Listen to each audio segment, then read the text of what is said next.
I need to get some rest, but I need your seed. Why? Well, to sleep with it. And as you fall, Enwin is still on his feet. The rest of you fall and break all of the tables inside of the Cheshire Club. To which Bo goes, "Come on!" Best day ever!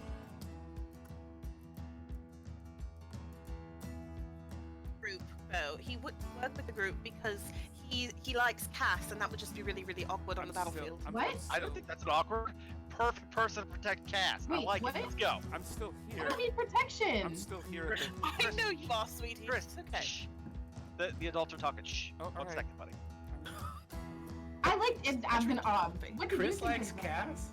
I like. What have you been? Ibs was a little pretentious. Abs was and my for favorite. me. I like Bob. Thanks, Perry. All right. Appreciate it. Are you gonna leave? Yeah, the crew needs me. You go, and I'm gonna stay right here. Oh my God. And he nods his head. And he nods his head and walks you over to the door. Just sort of opens the door. Oh man.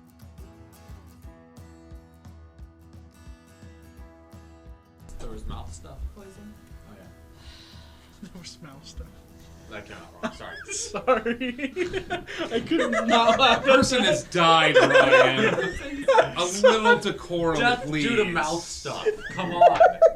Get over it. I'll go home Smack him now. across the face. I'm like, wake up. All right, you smack Ryan across the We're set up in these stands or floating above the water. Have never seen a ship cross the finish line, but first. And they all watch as the first thing they see is Monkey C. Written along the side of the ship, crossing and backwards. And you have crossed the finish line. Congratulations, crew. You have won the first High Lock race for the briefest of seconds. Let them be. Let them love and hurt and change and tell stories and die fighting and pouring drinks and doing the right thing even though it hurts. Just let them be. We can give them that.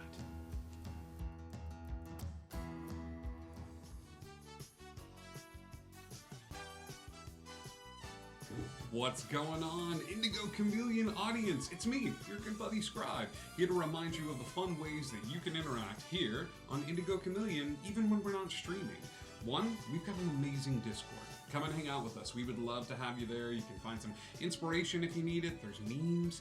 There's even like fun ways for you to be like the first one to know when we're looking for players for a remote one-shot or a one-shot located here at Indigo Chameleon Studios. So please come and hang out with us on the Discord. We would love to have you. We also have a merch store. Yeah, it's a chance for you, the dear viewer, to help us represent the brand a little bit. There's t-shirts, there's mugs, there's prints, there's shower curtains. So I hear one day you will be mine, shower curtain. So yeah, thank you so much for all your support. And as always, there's always a spot here at the table for you. You are the 7th player at this spot. You can use stream points by clicking that little karma right at the bottom of your screen, right where the chat is, one of those sides. You can do that and earn stream points. Every time you tune in, you help us raid, you spread the word, donate bits. That, well, I don't know about spreading the word, it'd be hard to track that, but all of those other things will help you earn stream points that you can use to help your players when they need it the most. Thank you all so much for all your support. Indigo Connect, and hey, do you wonder?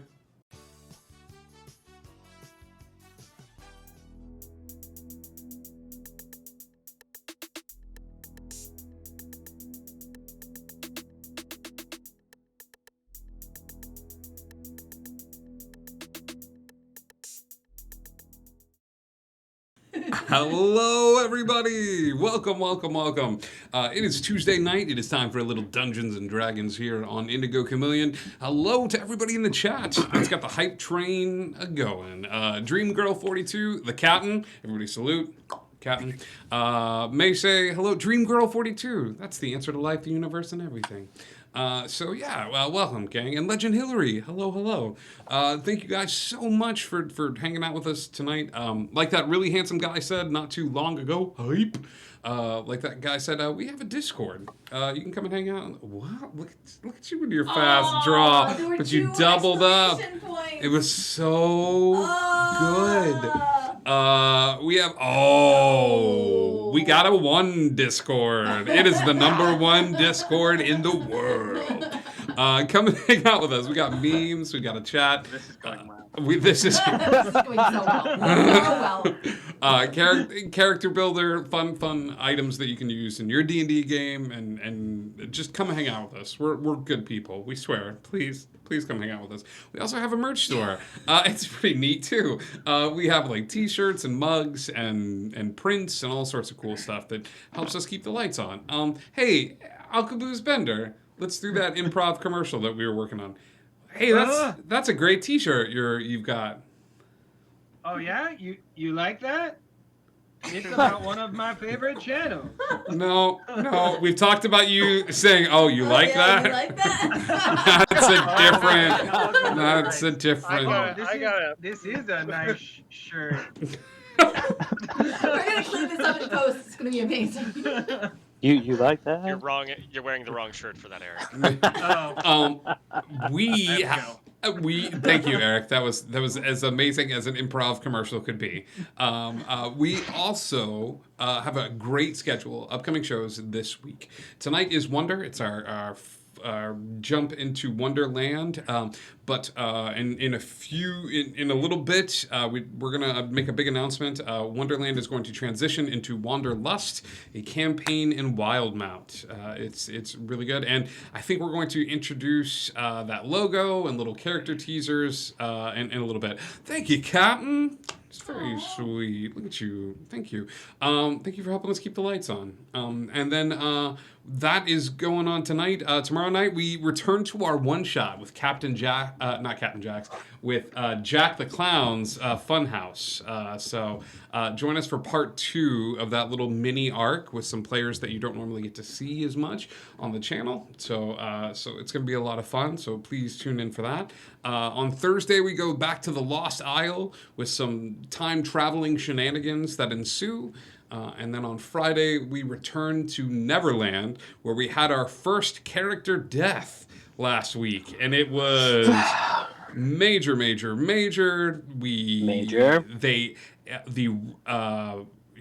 was the reincarnate spell was cast. And so our undead bard fighter has come back as a full orc gun slinger. So it was a very interesting episode. We also had a baby goat on, and guys, I broke with that baby goat. Like I was a mess. I was just a gibbering mess. So yes, I know it was.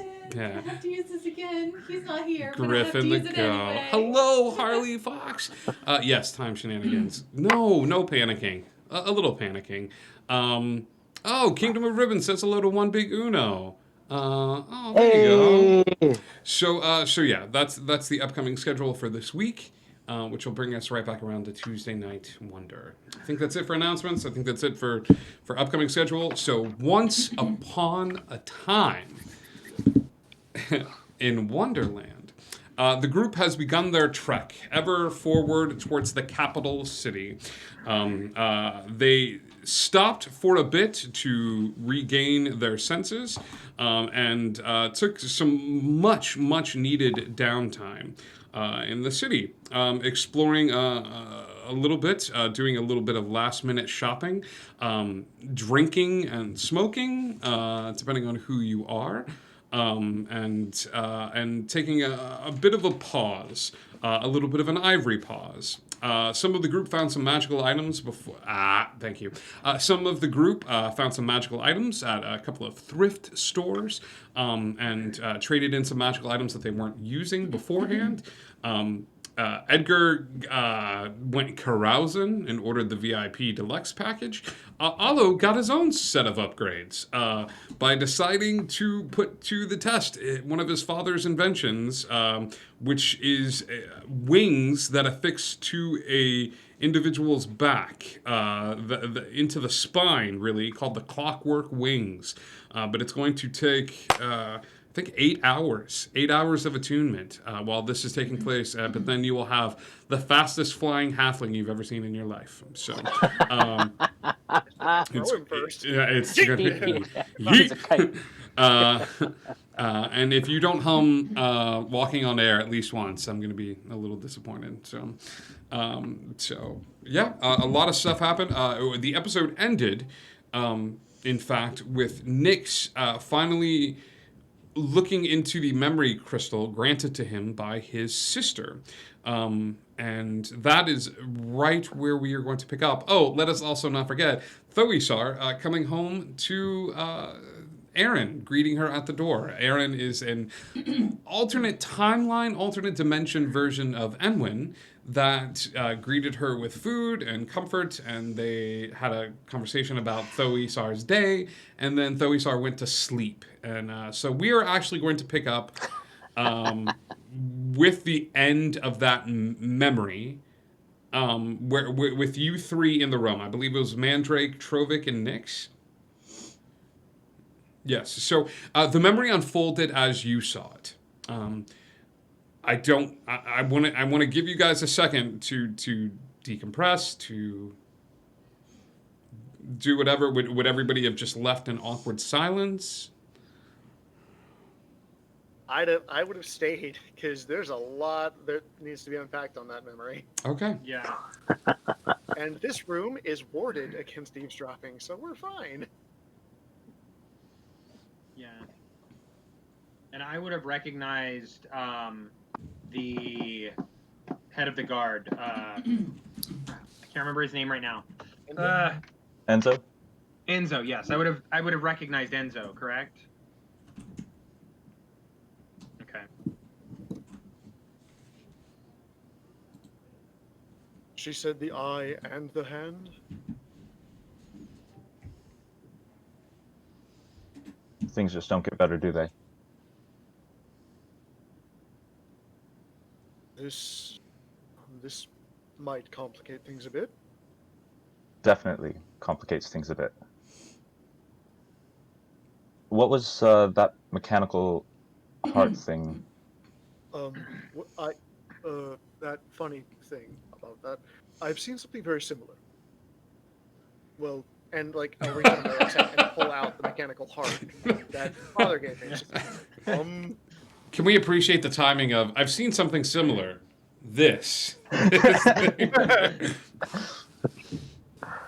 So, it's one of father's inventions. What does it do? Not sure. He said it could bring someone back from the brink of death. But that's not how it was used. I'm not willing to test it, honestly, unless I have an emergency. Father himself said it was untested magics. Put it away. And Enzo's involved. The fellow whose statue we saw, yes. Do you mind if I look at that? Do you insist? I'm going to take my time and cast Detect Magic. Okay. So you guys have fun talking for 10 minutes while I do this. Here's a topic. So anyway, like I was saying, and we've lost him. All right. Okay. So it's not. There is a fair bit of magic associated with it. How the clockwork heart works is when placed inside of a corpse, the creature who placed the heart inside of the corpse has full control over it, as if it is a living thrall. So you could choose to relinquish control over a creature and just say, have your free will. It can understand any language, but only if it is spoken by the creature who controls it. Any orders given to it by the controlling creature would be carried out to the best of its ability. Nyx, give me an insight check as you are poring over this after the 10 minutes are up and you're wondering why. You said what? Insight? Yes. 18. Okay. You, from what you know of Alo's father and Trovik's father, you can see the benefits.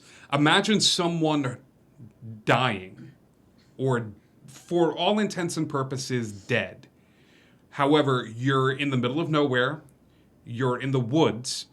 You shove this heart inside of them, and you basically have an ambulatory body to get them to a cleric, to get them to help, to get them to somebody who can do something. However, as all magical items are often found to do, someone with nefarious purposes, under the right conditions, would have a living, breathing, for the most part, thrall. That is under their control, that follows their orders, and it's just, it's not the item, it's the person using the item. All right, I'll explain that to them and gingerly hand the heart back. And I'm just going to put this right here, back in the bag. Yeah. Huh. So Friderin's not out of the picture either, in a sense. So.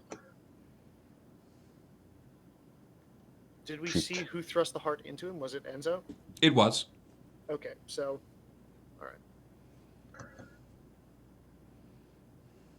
And if Enzo's involved, then the Red Kingdom's involved. Unless he's broken away. Acting of his own accord, perhaps. Or acting on whoever's taken my place. All true. The fact of the matter is, if we're going up against arcane forces of that magnitude, the Eye and the Hand have a lot of history. It's not safe. We're going to need to find something to even the odds. Do you have any suggestions? You hear a scream from the next room as Alo Alo is going through a torturous augmentation of his body. I'll get back to you on that. I really need to see to Olo. Yeah. I don't know if it'll help, and I'll hand him one of the superior healing potions. Thank you. Tomorrow morning we should meet back here and tell everyone else. That way. Agreed. This room is the safest place to meet, so we'll all meet here. Exactly. Excellent. Good night. Good night. I will head Night. out, walk back into Olo's room. Walk back into Olo's room, plonk the potion down on the nightstand. So, how's it going? It's hard to form words, pal. Like it's just you, some grunt. Yeah, you have this metal fixture which is attaching itself to your spine to make it a part of you. It's an augmentation, but it's like Dream Girl 42. Here's a scream. Sounds like a good time. But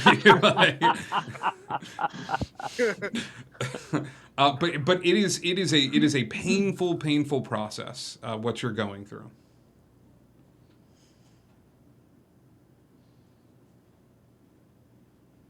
Stay with you. Make sure you're all right. Okay. But I can't do anything to ease the pain. Not magically, anyway. Understanding yelps. Yeah. There are understanding yelps all throughout the night. Trovik, are you staying up with Olo and taking the point of exhaustion as well? Yes, and I'm going to attune to one of Father's items as well. Okay. Explain. Well, he gave us quite a few items to put that I have in the bag. It's true. The Asylum's clasp springs to mind. That is also a thing. So, I'll take some time attuning to that, making sure that Olo will be all right. Okay. Trying to be nice little brother. Nice. Oh, I forgot about this. Oh my gosh. Okay. Cool. Uno. One big Uno and Magnoth. You got a +5 from Legend Hillary. Hold on to those bad boys. Woo! Okay. Thanks, Boo. I'm gonna need that. I'm gonna need that. Okay. So, Trovik, you spent some time attuning to the Asylum's clasp. Yes, Mandrake. Before I left Nyx's room, once Trovik was gone, I would turn to Nyx and just. So, what now? Well, we do what we can. I mean, we've gone back in time, saved the world. We'll find a way. So, you're going to take your place? I'm not sure. There's a lot in the air right now. There always is. And I'm not quite sure what measures will have to be taken to win this battle. So, I don't quite know what's going to happen. Well, I'm here to the end as always. And I'm glad for it.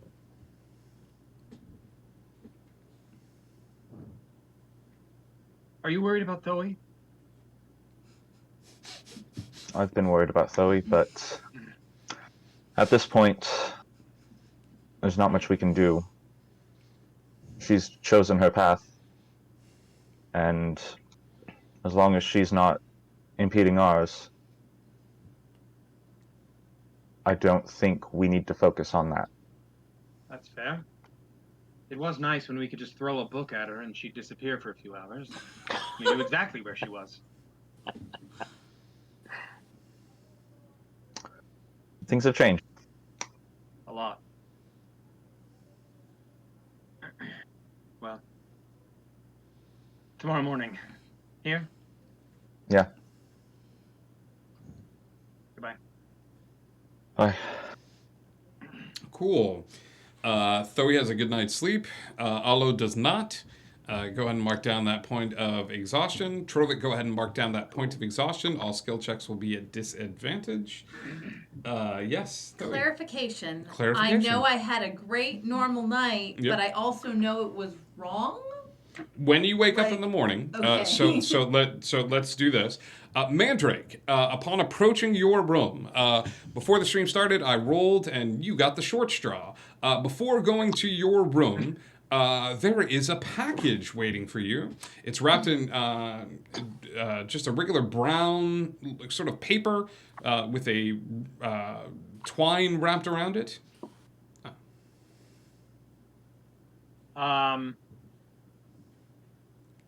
I would look around, see if anyone's nearby. Nope, no one nearby. But give me a perception check just for fun.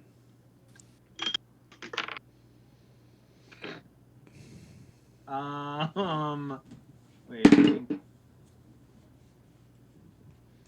Yeah. So that is a 29 nat. Yep, you're good. Okay. I don't like that.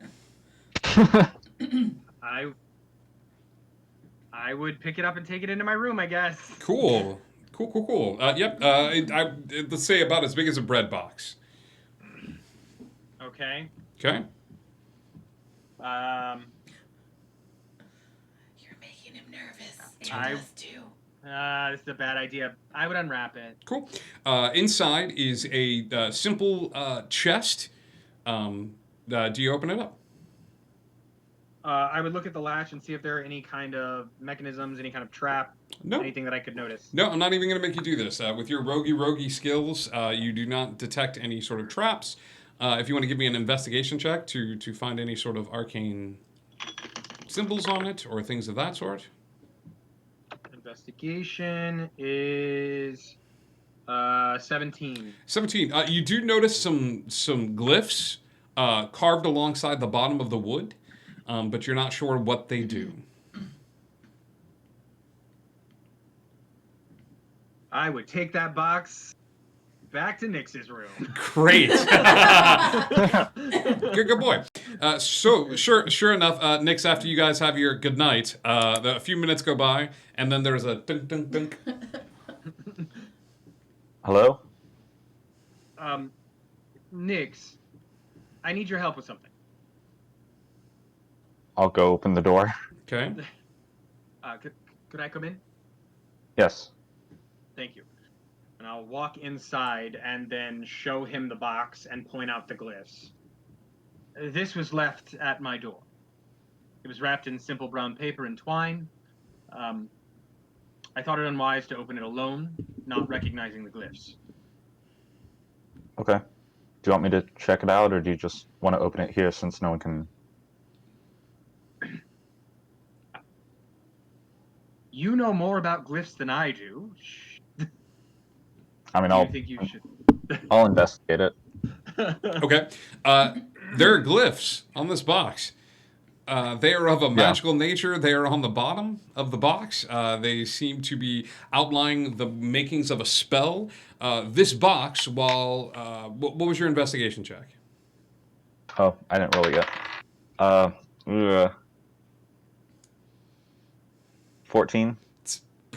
It's a pretty sweet ass box. It's got some glyphs. It's got... I mean, it looks nice.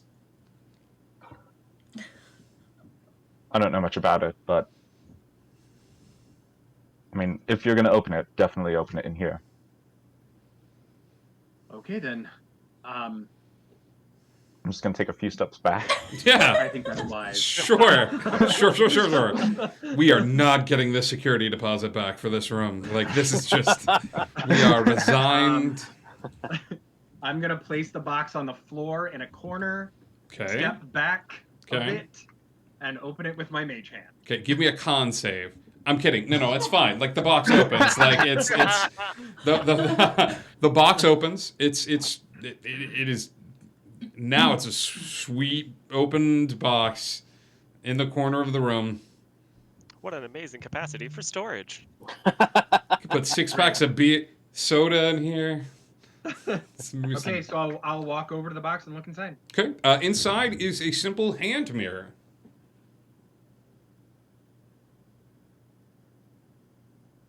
Odd. The handle looks somewhat ornate, but you could pick it up. You could look inside of it. You could do whatever you would like. But right now, as you look down into the box, it is just a hand mirror. I will use my mage hand to lift the mirror and look inside. Cool. As you lift the mirror up, putting it in front of your face, there's an odd look as you sort of look about the mirror, and instead, manifesting in the space in the mirror is a familiar-looking orange tabaxi that you have seen maybe days ago, who looks at you and he goes, "Hey, what's up, numbnuts?"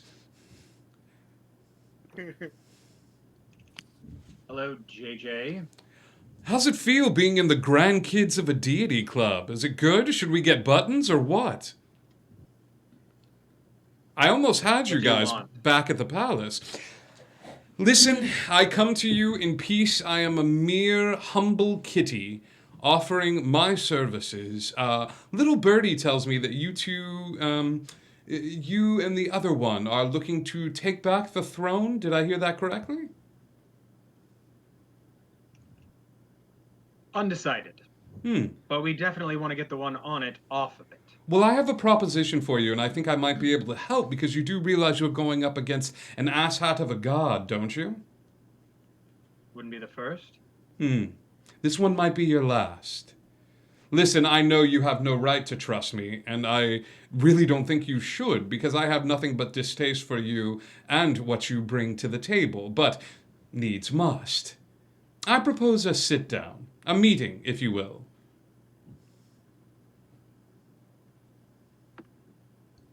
I'll turn to Nyx. Who are you talking to?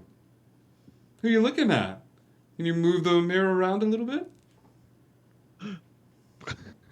I'll reposition the mirror a little bit. There he is. The one and true king. Your Majesty. I still don't look like me.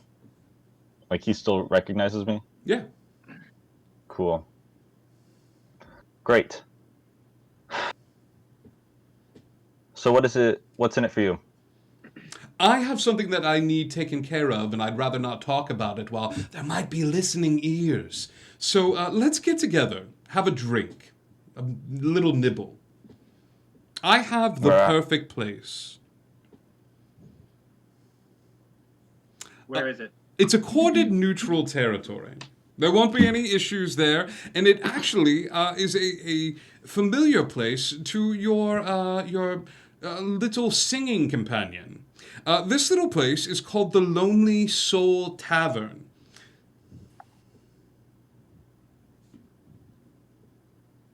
And it's neutral ground? It is. Actually, there's no fighting or magic of any kind. No spell casting, nada. And it's enforced very strictly, so if I was going to pull a whoops-a-doodle on you, you would be aware of it. And inherent magic is fine? Yes, of course. I'm not going to have you walk in and turn into a pile of bolts and rust. Wouldn't you? Well, I mean, yes, but I need you for something, so not today. You and your group handled yourselves quite adeptly. And you and this one and the other one saved the world at some point, right? Undecided, but possible. Haha. Undecided. Lovely. Just the talkative sort. So yes, you're going to need a way in, but luckily there's an entrance to the Lonely Soul Tavern at every graveyard. And I believe you're going to pass one as you leave the town. On your left-hand side. You can't miss it. Do I contact you through the mirror?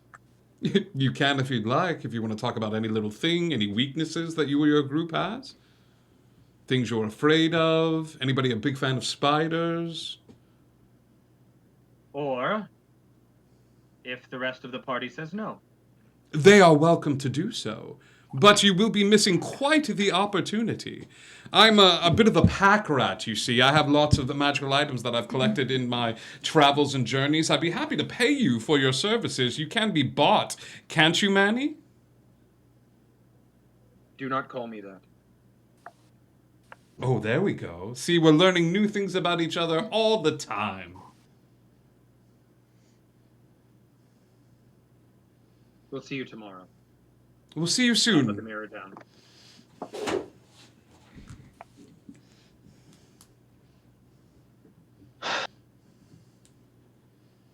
If We can't anyone has the trust him. power we need, it's him. How do we know he's not lying? Oh, he's definitely lying. But not about that. Just probably some of the finer details. The ones We need that to find out why he wants us to do it. Why he needs us to do it. Because or else he wouldn't have asked. I agree. But I also think it's not a decision that you and I can make. I'm not saying make the decision. I'm saying when we meet up with him, we need to make sure we find out why. I will try to keep my anger in check. Okay. I will try. And I'll turn and walk out. Hey, are you leaving the mirror in there? No, I would have kept it in my hand. Yeah, you would have. Good, good, good, good. You're taking that into the next room with you, right? It's a bad idea, but yes, I would have. Great, great, great, great. Perfect. I appreciate you so much. Good. You take the mirror with you into your room. Everybody else, except for Olo and Trovik, go ahead and mark down a long rest as Thoe and Edgar both wake up with a start, both for different reasons, but both of them because they shared a bed with someone. Edgar, you turn over and see a woman next to you who wraps her arm around you, and as you do this, you feel the pounding in your head after a late night of carousing, and see the wedding ring on your finger. Well, that's there now, isn't it? And he's gonna stare at the girl next to him. Okay. She's pretty. She is taller than you. She looks to be a human. And she's in fact she's got long raven hair, some bright green eyes that are just sort of staring up at the ceiling. So, considering all things, you might be able to fill in something. Stop talking. Did we last night? I think that seems to be what happened. Oh my god! Oh my god! Okay. He's gonna lean back and be like, "Oh come on, you could have done worse." Oh my god! All right. She hurriedly gets up and starts getting dressed, and she goes, "This never happened." She's getting dressed and sort of looking at you and looking about the room, and she's occasionally clutching her head. She's like, "No matter what anyone asks, this didn't happen. This didn't happen. Do you understand?" Oh, okay. So first of all, I was willing to say that this didn't happen at the very beginning until I got insulting. Right. Now this truly did happen. My father will kill you, and then he will kill me, and then he will bring us back to life and kill us again. And who is it your father is that he's so important? You don't remember? There are many things of last night that I do not recall. Perfect. She reaches forward, grabs you by your chest hair, your luscious flowing chest hair, and rubs her hand through your chest hair and leans down and gives you a big kiss. It is a long, affectionate kiss. When she backs away from you, you see that she has placed her ring upon the bed itself, and backed away from you and says, "Good night, or good day, Edgar. Last night was a fun, but it can't happen again."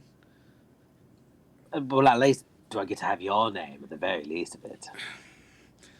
Penelope. Penelope. Well, I suppose if this is the end of Penelope, then I bid you adieu as well. And he's gonna just go in for this really awkward hug. It's like a one-armed kind of. She's gonna be like, nope. Ooh, gotta nope. I'm gonna you're touching a lot. Okay, it's been great. Yeah, it's been great. And she gathers her things up and then runs out of the room. All right, Edgar's gonna walk over to the bed and he's gonna grab the ring that she left and he's gonna place it in his pocket. And sure. The one that he has on, he's gonna place that in a pocket as well. Sure. Yeah. You do walk out of the room. You do as you're gathering your things and you're meeting up with a group for breakfast. You do find one lone shoe in the room. That's all that's left. Just the shoe. Yeah, it's a very sparkly slipper. You had me at sparkly, buddy. Yeah. Edgar's gonna walk up and he's just gonna be completely wow, this is beautiful. And he's gonna take it with him. Yeah, you got it. So you've got one sparkly shoe that you can add to your inventory. Got it. Okay. What's everybody else doing? As you wake up, there was a plan to meet, but I don't know if that was shared. You said there's not somebody in the bed, though, right? No, there is not. I wake up and I remembered going to sleep next to someone, but I woke up and there's not Sure. someone there. Though I imagine there's a bit of fluttering eyelids, and as you do, you would look around the room. The room is undisturbed. Other than your things, there's no lasting image of anybody else being in the room with you. You do remember being exhausted at a certain point, coming back to the room and spending time with Aaron. You're aware of who Aaron was, but there is no sign of him currently in the room with you. Okay, and I realized that this all felt perfectly normal, but at this point, now I realize it shouldn't have or it couldn't have? Now you realize that it should not have felt normal at all. This is not a normalized thing that could have happened to But it feels like a real thing, not a dream. Or I know it was a real thing, not a dream. Absolutely. Okay. All right, I guess I'm going downstairs. Okay. I'm leaving the owl in the room, though. I'm not taking her with me. Okay. All of you would meet downstairs for breakfast, I imagine. Alo looks decidedly different. We're going to have to retrofit some of your clothing that you wear. Because when Alo comes down to breakfast, Alo has 2 metal wings affixed to his person. They are currently wrapped around or sort of retracted in, a la, what do we, character from X-Men? Angel. Archangel. We'll go with the metal version, after Apocalypse. With the wings sort of folded in, but he's also got some bags around his eyes and things of that sort. Trovik's looking also sufficiently tired this morning. As you guys all meet and settle down for breakfast in the morning.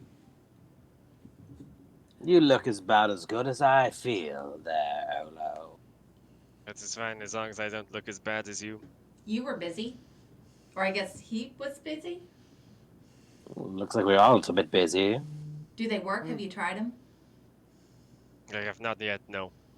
I was actually hoping perhaps you could help me with this, seeing as you have 2 of your own. I do, yes. I suppose I can, try to snatch you midair if you fall.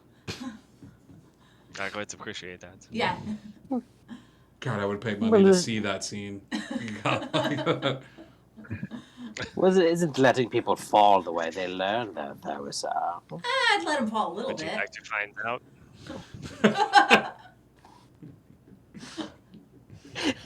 Edgar's just gonna look at Olo. He's gonna start tapping his wings, just... Can I hit him with those? Yeah, give me an attack roll. He's tapping them. I'll say give me an attack roll. Something I never thought you'd say. They fold in, right? They fold in. They do fold, okay. Yeah. He's not walking around with Okay. the wings fully extended all the time and stuff. But yeah. It's 17 on the die. Yeah, that's gonna hit. Edgar, you get slapped in the face. As you touch the wing, as that one wing unfolds. You take 2 points of bludgeoning damage as you get that makes sense. Punched by these metal wings, and you feel the sharp sting across your face. Sorry. Steady. Still trying to figure it out. Yeah, of course. You're still trying to figure it out across my face, I suppose, being the learning curve.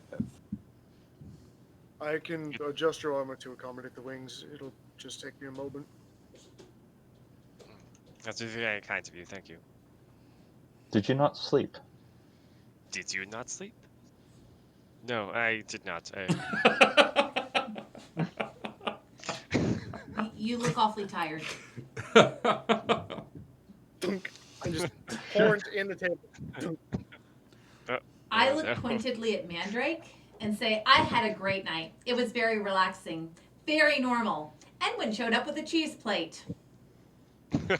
As Olo reaches over to help pull the horns out, he just stops and goes, Oh, not Edwin, Aaron. Shoot. Yeah. Oh. Excuse me? Yeah, Aaron. Yeah, showed up with a cheese plate. It was all very normal. Slowly work the horns out. Yep, he stayed there all night. But when I woke up, he wasn't there. So that was less normal. I don't know. Yeah, I know it wasn't supposed to be normal. I'm me. It felt really normal. Could this be a caveat of the deal you made with... Shouldn't be. Shouldn't be at all. Who'd be sitting next to Mandrake at the table? Probably me. Nyx? The Nyx, give me a perception check. That's a nat 1. Great. You're good. Keep going. Everything's great. Okay, so it appears we have even more to talk about than I expected. Perhaps we should meet up in Nyx's room. It's a little quieter. Sure. It is it's only really us in this Come space. on, pick him up by the scruff of by the back. You I have put no me patience for you today. down, you oversized cow. Face to face. Say that again, and I'm mounting you on my horn. Don't like him. Oh no. Is there like a tray of coffee on the table? Okay, there's not, but I mean, it's not the kind of place where you're like, oh, sweet, we can take this, right? Like, but you could take it, I suppose. Like, there's coffee, there's various things. I'm gonna look at the man who checked us in, that we asked for discretion. Yes. I'm going to hold up a gold coin, lay it on the table, and pick up the coffee tray and take it upstairs. He gives the world's longest sigh as he walks over towards where the coin is, picks it up, and as you are walking away with the coffee, holds the coin up like, and like puts it on his person as you walk with the coffee and the. He can't wait for us to leave. I'm buying this place. Nice. I didn't tell you guys that. No, yeah. We're slowly buying this place. Cool. Okay. I'll head down since it's my room. Down. Yeah, as you guys head into Nyx's space, there is the white noise that is somewhat present in the space. Actually, Arlo and Trovik, give me con saves. Oh. Okay. Ooh, not great. Aha. 25. Yeah. 14. It's really relaxing being in this space, especially with all the white noise going. So, Arlo, you managed to stay awake for this conversation. But Trovik, it is just like, you're hearing this noise, and it's great. It's like this little gentle hum, and I think you've got the head nod a couple of times, during the conversation and stuff like that. So. Okay, that's fine. I'm only half paying attention then. Yeah. I'm not nearly like tall enough to make it effective, but I'm just gonna like hold a cup of coffee up to him. Eventually, my muzzle like dips into it. Nah. Thank you. Just... All right. So, Yes. you weren't the only one with a visitor last night. Oh. Tell us more. I'll pull out the mirror. Okay. Oh, okay. By the handle? Yeah, of course you would. Yeah, no, I would pull it out by the handle facing me. Okay. Oh no. Okay. So you pull out the mirror, and as it does, you see. Yes, what is it? Oh, hello, Manny. I wasn't expecting a call from you. He is standing next to a woman who is a water genasi.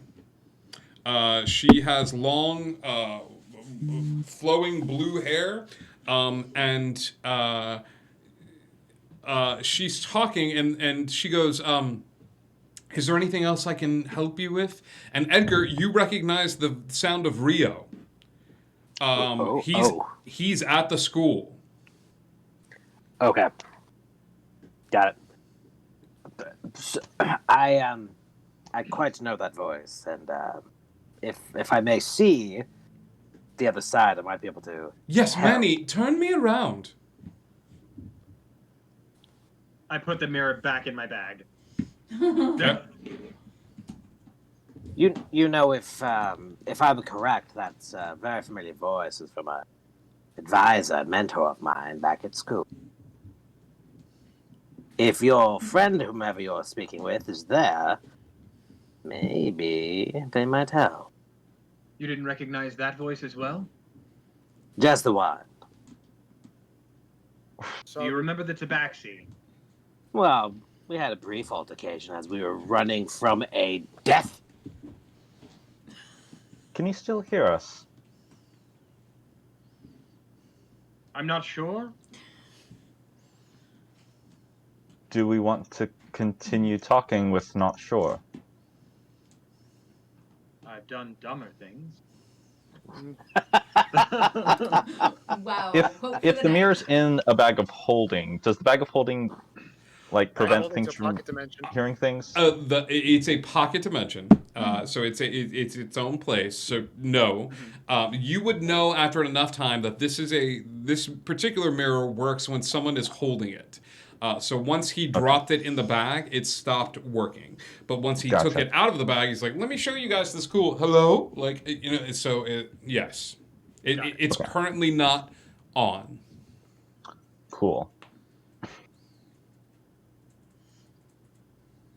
He's asked us to meet him somewhere and do something for him. Okay, where and what? He said Edgar would know the place. He didn't Well, tell you you the never name of really- the place? It was the Lonely Skull Tavern. Oh, yes. Oh, all right. Quite a interesting place. Not very magic friendly. It's definitely an interesting place. What does he want He us said to it's a do? neutral ground. It's unclear. He needs help with something, but he has things that could help us. Allegedly.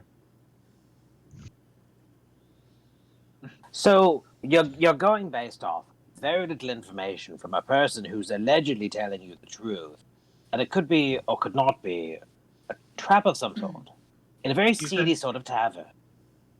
Before we Go ahead.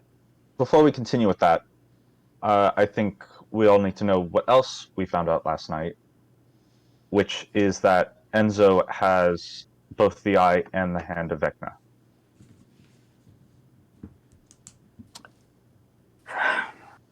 So, just so you guys are aware, that's what we're up against now. We're gonna need more firepower. Exactly. So when are we off then? When do we leave? Edgar, you've been there. It's a safe place to go. I mean, we could just go and listen, and is it neutral? As far as I've ever been aware, of course it's neutral. The only thing is, once you walk in, there's no flash or pop or any kind of excitement. You can be used by magic. How far It's away all is it? gone. How far away is it? Edgar, give me a history check. Let's see if you were paying attention in class that day. Is it a nat 1? No, but it's pretty close. It's a shame. On that one, you could have re-rolled it. That, my good friend, is gonna be a 5. Okay, with a 5, this particular bar, I'm gonna give you the bare minimum here. This particular bar, you're not gonna get the history of when this bar was founded, who founded it, whatever. The bar does not allow you to cast magic in here. It is a safe haven for undead creatures in particular. So, anything is allowed through the door, okay? The food and drink are safe for all who would partake. However, once you are inside, you are not allowed to act aggressively or cast of any kind while you are in this space. If you do, you spin something called the Wheel of Fun. It is the only way that you are allowed back in the tavern is if you mess up, if you strike someone, if you are aggressive towards someone physically, you go over and you spin the Wheel of Fun, and then you are able to sit back down in your seat as if nothing happened. If you refuse to spin the Wheel of Fun, you are escorted out of the bar. Don't like how that sounds. Nope. Is the Wheel of Fun as it sounds? Wow. You have no idea. Okay. You can go there. I'm sure it's a great time. I mean, it is, all are welcome. Very friendly. Just don't be an asshole. Well, Then listen. you should probably stay outside. Going to say that. Well, let's just put it this way: the patrons that go there are actually my kind of people, so I feel very comfortable. Thought you said we weren't supposed to act like assholes. Down Oh, the yes. fourth cup of coffee. Calm down, Blue. You can go in too. Just calm down. Well, listen, I've been working on some new magic, and if we get into a bind, I can get us out of there really fast. I could get us all the way back to. No, I couldn't, but we could get out of there, and then I could get us out of there. Like, we could walk out the door, and then I could get us out of there really fast. Back to any sort of familiar place. She's learning. Yes, she's learning. I think he actually needs us. Everything he told us about the place has matched up with what Edgar said. It's a neutral territory, a place where we can go, and we're on even ground. I still say we And go, with- but we also have to keep in mind that sometimes the best lies are mostly truth. There's nothing to hurt in going to listen. We can always turn down the job if we want to. Let's go. Agreed. And also, I could punch him.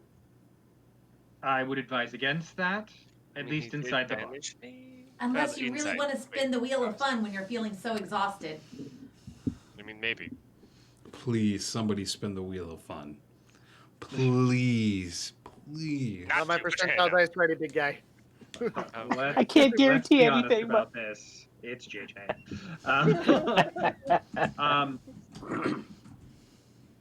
Zoe, are you feeling okay?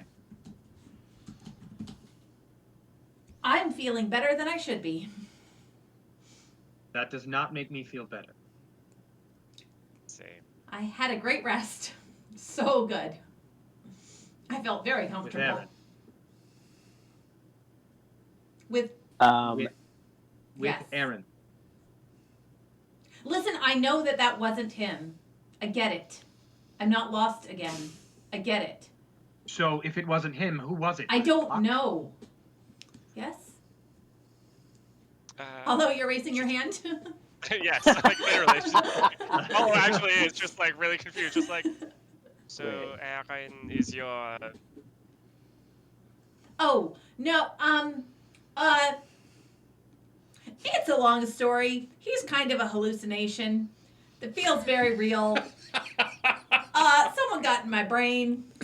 It's the whole thing. I thought it was over with. Like, I was no longer having these trips into this alternate reality. This was over. This was done. This was almost like a plot line from another season in my brain. And suddenly, it's back. So, I'm having a lot of feelings. What does she mean, plotline in another season? Zoe starts Edgar, having a just- stroke, dropping the words Yeah. plotline and season, and no one has any frame of reference for the nonsense that she starts spewing out of her mouth. Edgar's just gonna put his hand on her shoulder. Very uncomfortable in how comfortable I'm feeling with the whole situation. You know, I had a classmate back at school who has something of what you're describing, which was called a fever dream. Oh, yes, only I wasn't feverish. You'll be fine, though. Oh, yes, you'll be fine. Yes, absolutely. I will be fine. What That she was a- experienced, it was as real as an illusion can be. Correct. Yes.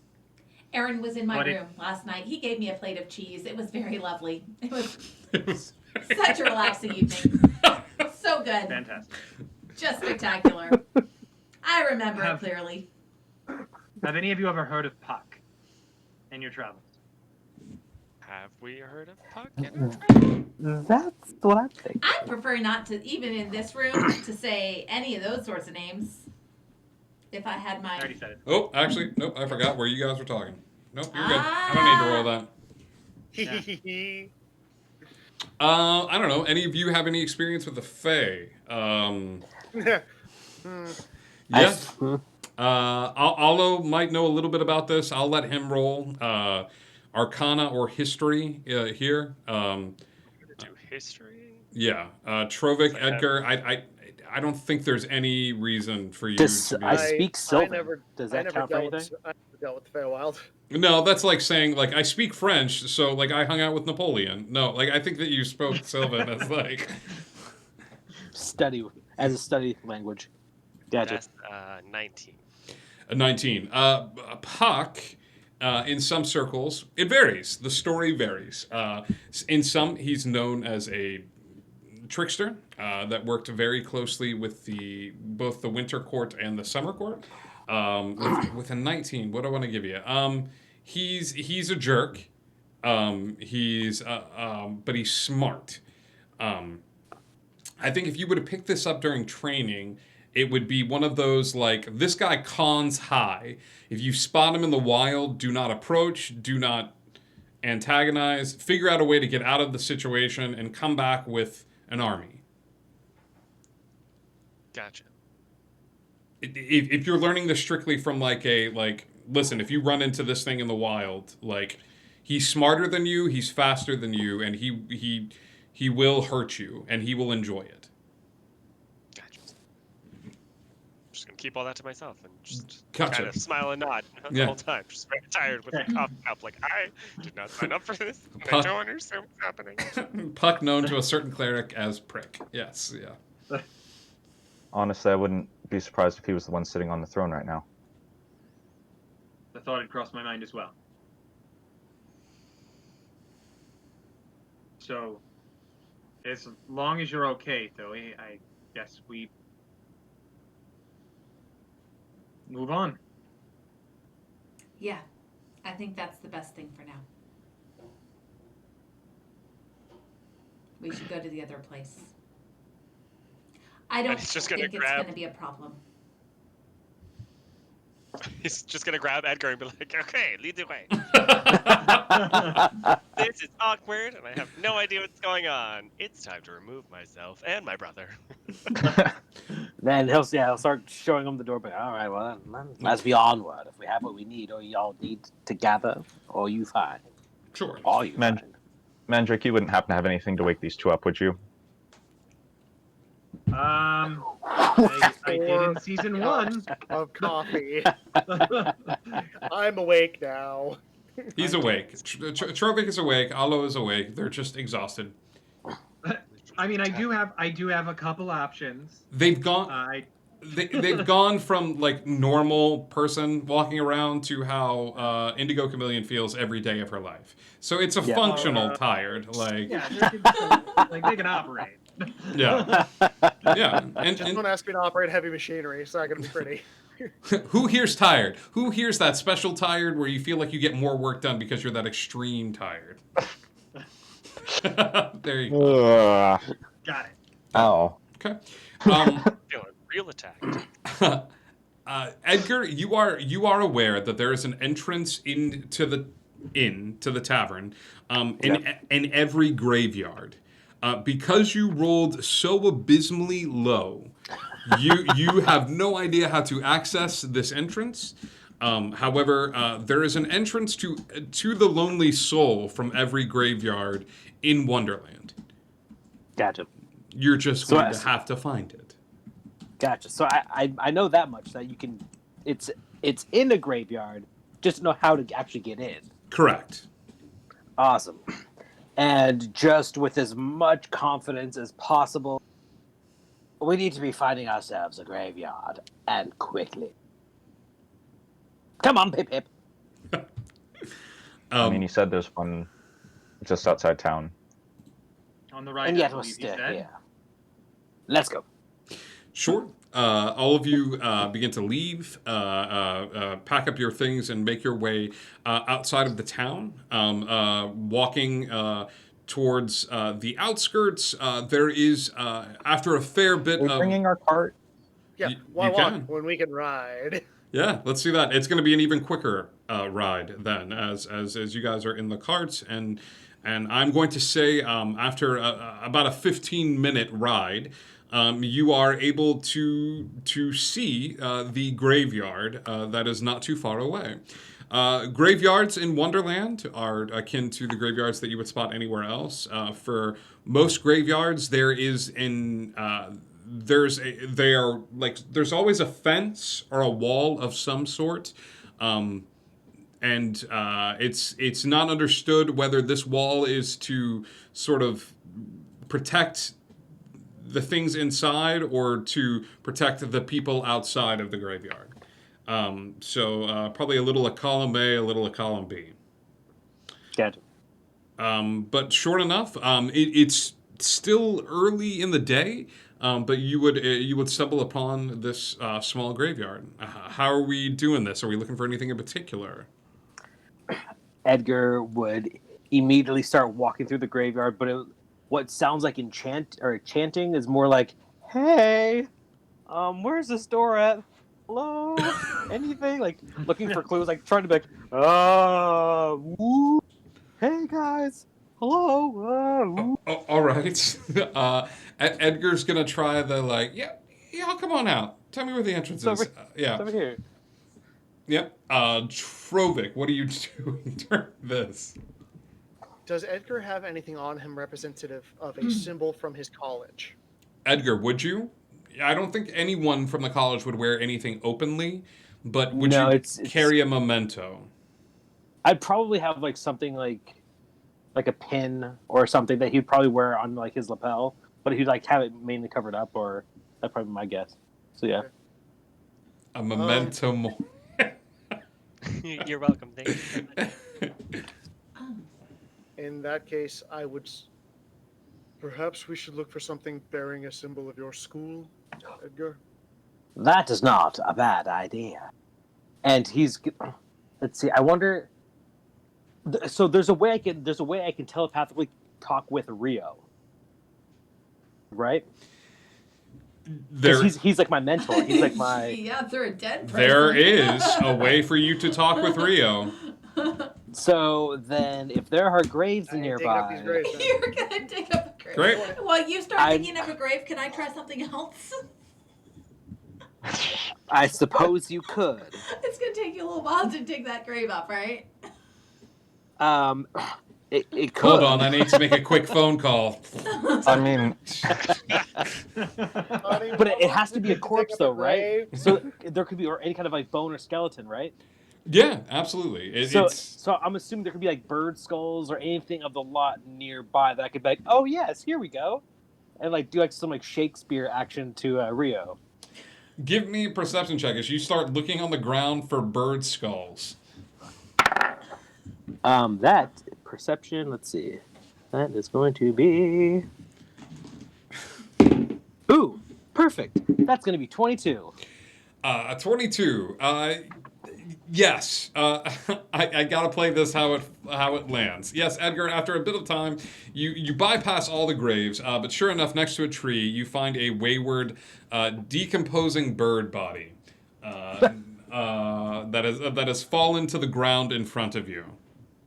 He's gonna grab it and just be so like excited, like, I got it! I got it! After a bit of time, you're staring at the bird. You're staring at the bird. You're staring at it.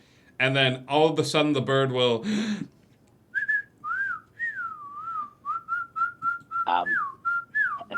Rio, I need some help.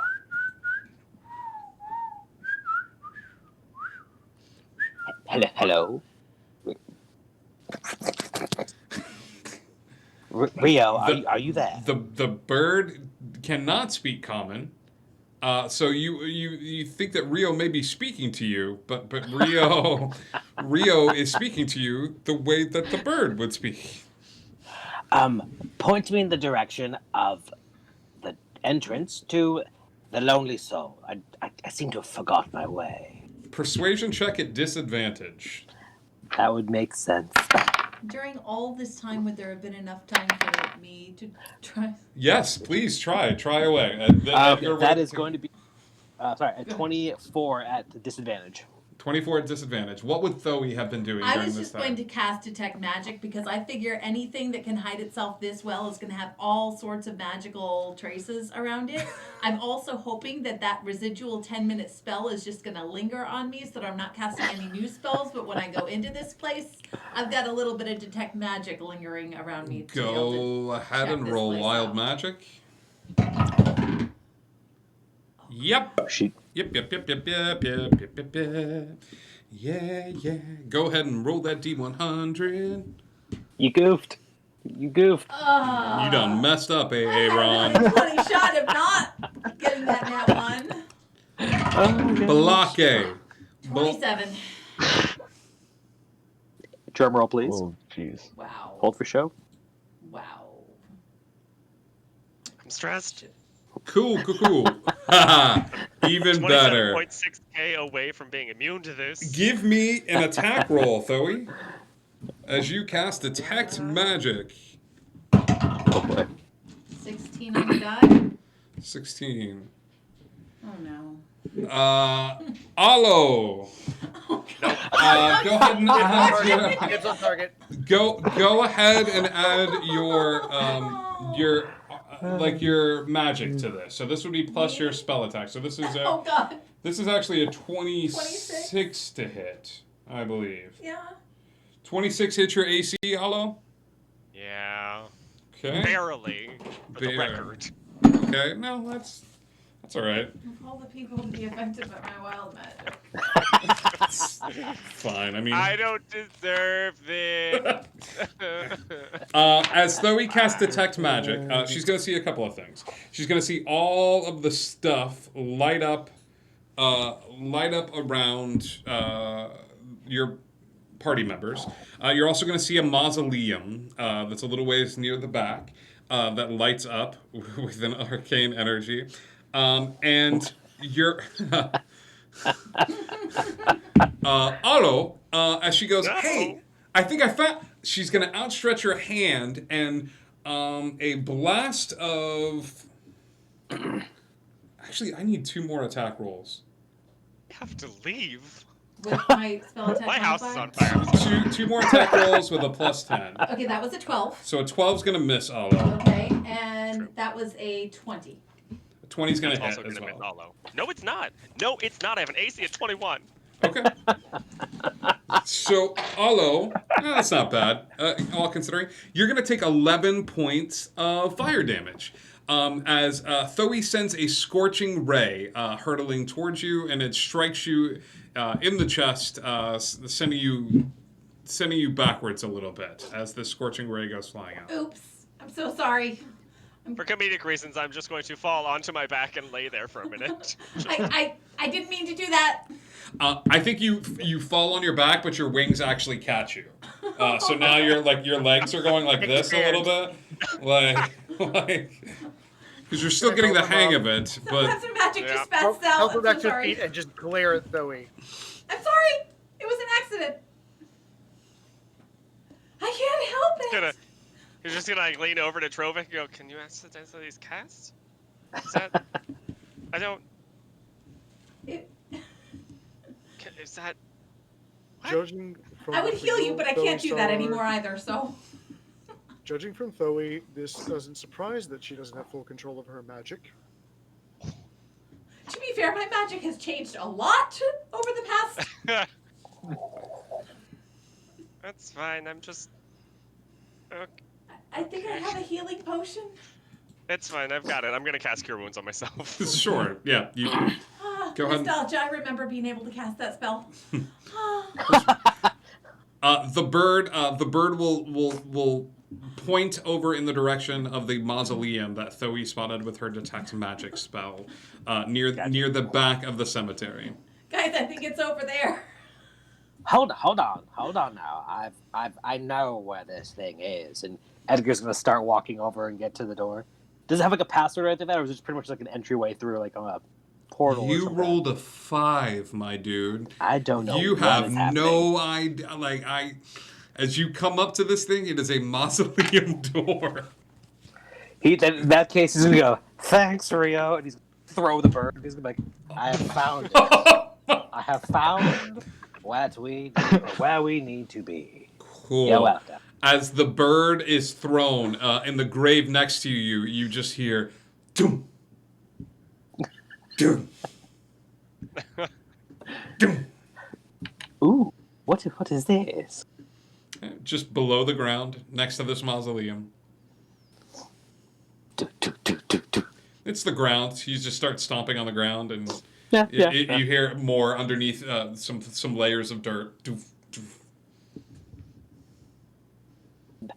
Perhaps it is below us. Anybody else care to wedge it in? Have we tried Perhaps. opening the door to the Didn't you mausoleum yet? find it? Well, does it look like I could possibly open the door? I'm gonna open the door for the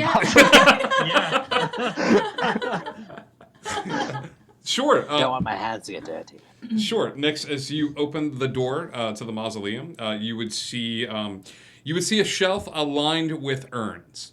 There are 5 of them, all of various sizes, and you realize that it would not be uncommon if this was holding ashes, or if this was holding, or if someone died and they were not unable to find the body, that these individual pieces, like urns, were there and laid to rest. Standing at the back of the mausoleum is a gargoyle. He's like perched to the top of it, as if overlooking or guarding the door to the mausoleum. With detect magic, with the residual detect magic, do any of them look different, stand out? The gargoyle definitely does. Okay, but the urns don't? The urns do not. Door's unlocked. Is there even a lock on this? It's a No, grave. it's a mausoleum. It just goes on it. No. When I saw the magic on the mausoleum, was it magic on the mausoleum, or was it the magic of the gargoyle radiating out from the mausoleum? No, it was... What's the school of magic regarding teleportation? Evocation? I don't know. I'd have to look that one up. But it was like that kind of magic. Yes. Okay. So it was on the mausoleum, not on the gargoyle inside the mausoleum. Okay. It's also on the gargoyle. Okay. Conjuration. Well, I guess I'm going to look over at the gargoyle then and say, hello. Okay. There's a brief pause, and then you hear, most individuals seek admittance during the nighttime hours. I know, we're very unusual. It's fair. Do you have an invitation? Yes. I'm gonna point at Edgar. Edgar, what a pleasure it is to see you again. No, it's pleasure's all. How's the worst student at the school? I would say bite your tongue, but it looks like it's been done for me already. As happy as I am to say this, Edgar does not have a formal invitation. Why not? I've been here. Because you need to be invited by a member of the club. But we were invited by Jeremy. And your name would be? So let us in. Mandrake. Your full name? Mandrake Madigan. I'm sorry, I don't have a Mandrake Madigan listed. Could it be under another name? Do we want to just get JJ out here to settle it? Say it, say it, say it, say it, say it, say it, say it, Just- say it, say it. Sometimes he calls me Manny. So what would your full name be? I'm gonna pull out the mirror and look at it and say, Dude, I know what it is, though. I know what it is. tell him to let us in. I'm sorry, I can't do that. The magics here at the club are very strict. If you could just state your name to the gargoyle, passage will be allowed for you and your party. There are rules, Manny.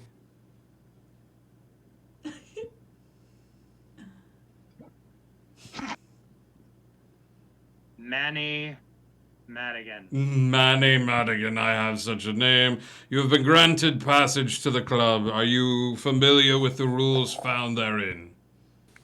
No magic, no violence. Of any sort, this is a place for you to meet. This is a safe haven for all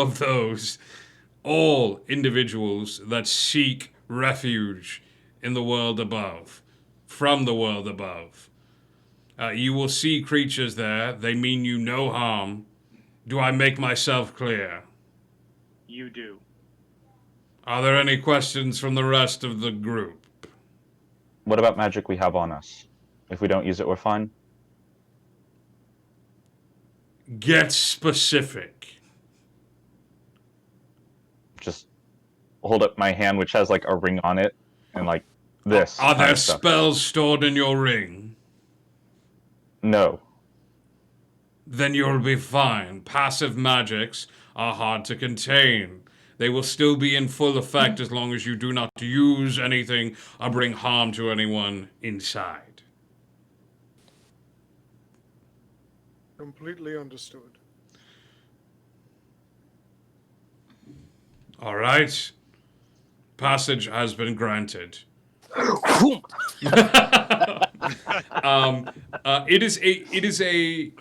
There is no flourish, there is no sound, there is nothing of that sort. And in fact, nothing happens here in the mausoleum, other than the door behind you all closing. Well, get out. Okay. Turn around, open the door. Okay.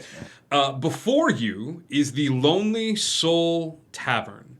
The Lonely Soul Tavern is a dimly lit tavern accessible through every graveyard here in Wonderland.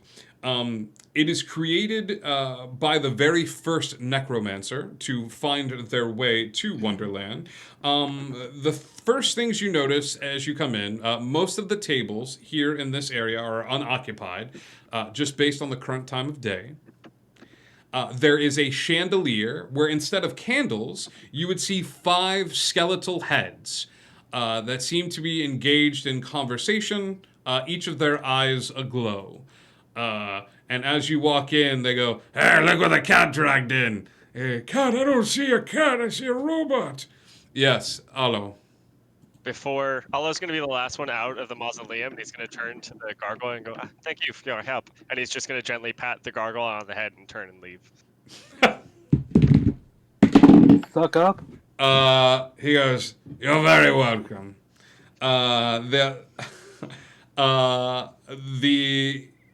There's a chandelier with the 5 heads on it.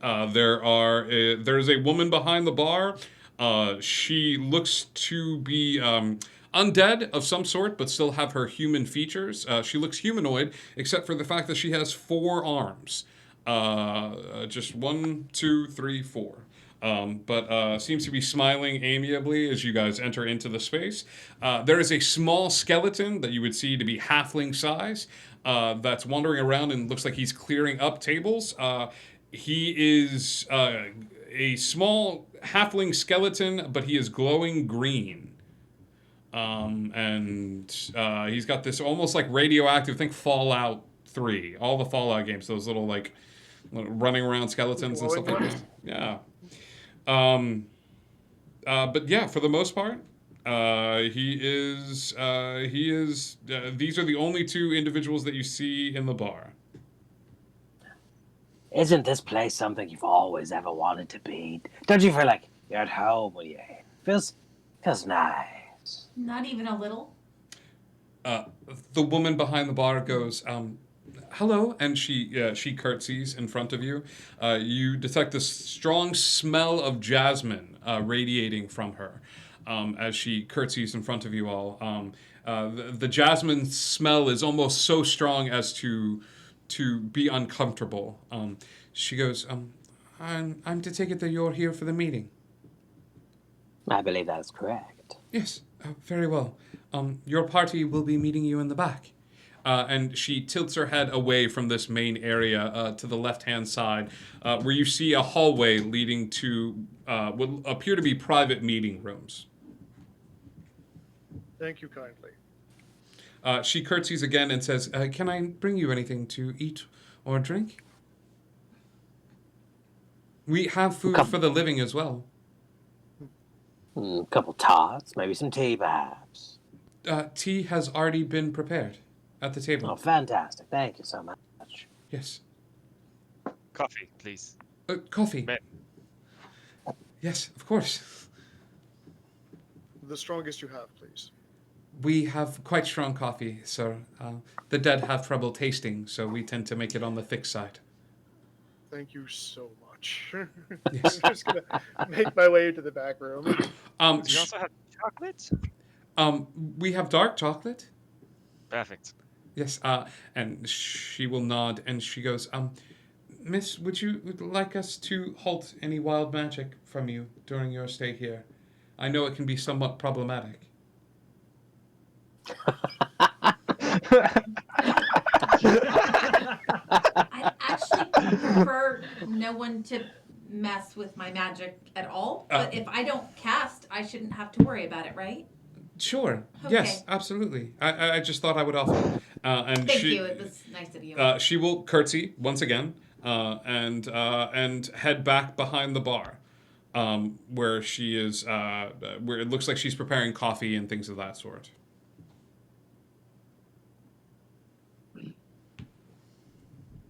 Okay, so headed in. Okay. You head down the hallway. After a bit of time, you would see a very comfortable meeting room.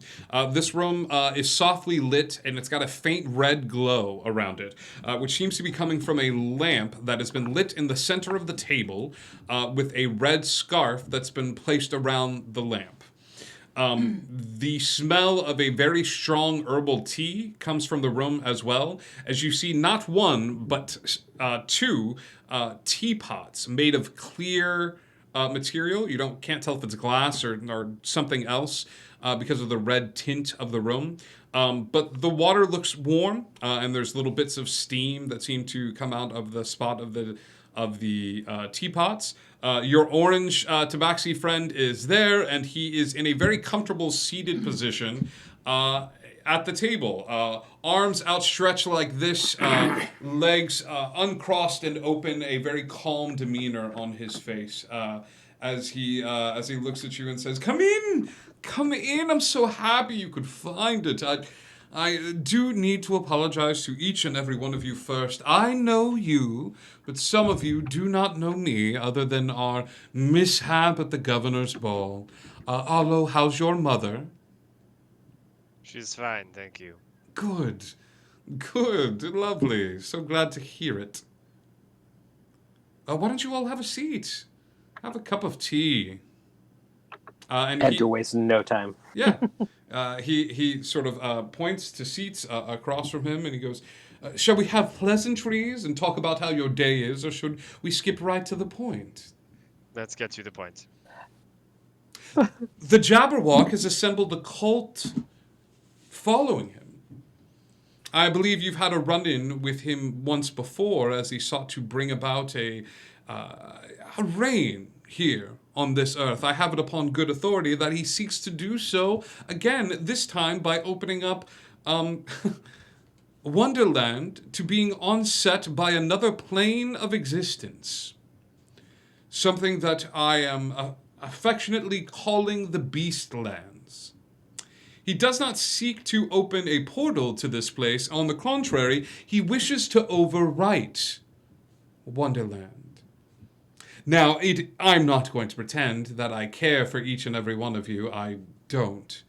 In fact, some of you, and he pointedly looks at Mandrake, I downright despise, based on who you are and who your parents are.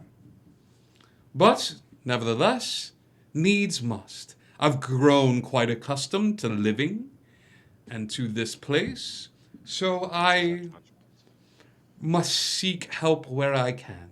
And you all seem somewhat adept, so here we are. Why not ask your friends? I have.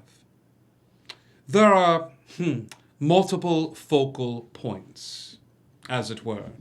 I've talked to my associates, and they are handling points at other places.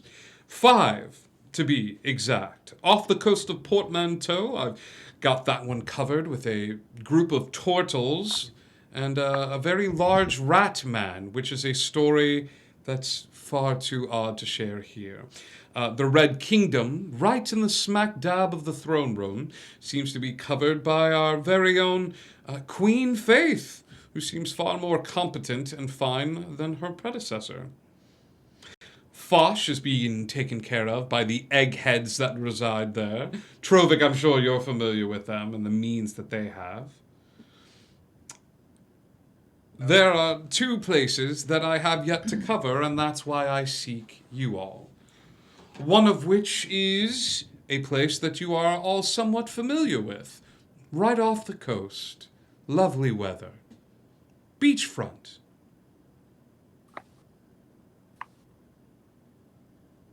The Dark The other? Crown?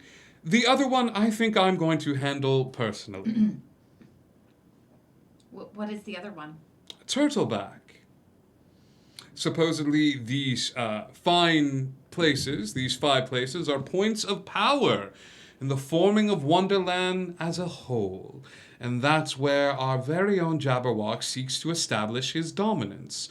I need you all to move your little butts as fast as you can to that central point, figure out what exactly is being opened up, how it's being done, and shut it down. When you say beach, you mean the Black Sands beach?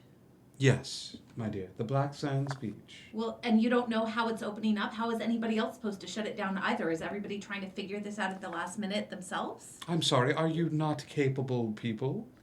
Didn't you once... We're trying to get information before we go in. I have as much information as I have shared with you. The world is ending and I didn't do it. Does everyone else, the Turtles, Queen Faith, the people over in Fosh, do they have a way to communicate with each other so that if one figures it out, we can all communicate with each other? Do you know magic? There is a thing such as magic that I'm sure they could use to communicate, but there is no master communication between the groups. I have faith in them just as I have faith in you. This whole thing seems very poorly organized. It is poorly organized. I am not a man that organizes these things, these little tete-a-tetes to save the world. I merely have a stronghold built, I have alliances formed, and I don't wish to lose it. How do you know this is happening? I have my sources. Those that have fallen in with this cult. People I have lost. And if we close this, whatever it is, how do we know that they won't just be able to open it back up again? I don't know. I am not a god, as much as I loathe to admit it. You would know what I'm saying, don't you? About I'd know more than you would. There we go. So. What do we get? Undying love and gratitude. Next. I have mentioned I'm a bit of a pack rat. I have acquired items, and I hear that you, little ones, are about to storm the proverbial castle. And I'm looking at you now and how you're outfitted, and I'm not going to say that you don't stand a chance, but you don't stand a chance. Do you even know who you're going up against? We do. For the most part. There we are. Pride before the rest. fall. Can you hold your own? Do you think you can go up against him the way you currently are? I think not, otherwise you wouldn't have taken this meeting in the first place.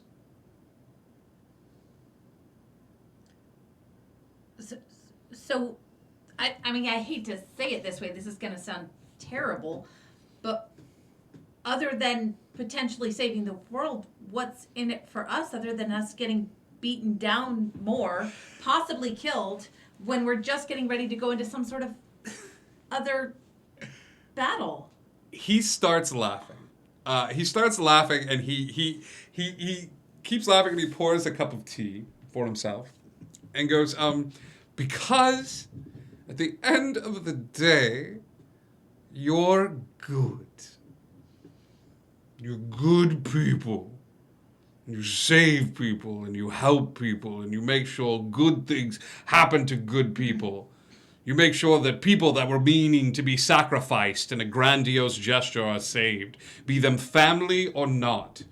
There's a solid chance that if I said, you know what, the deal's off, no items for each and every one of you, there's a solid chance that all of you would still wind up doing this just because I've planted the earworm that the world may end.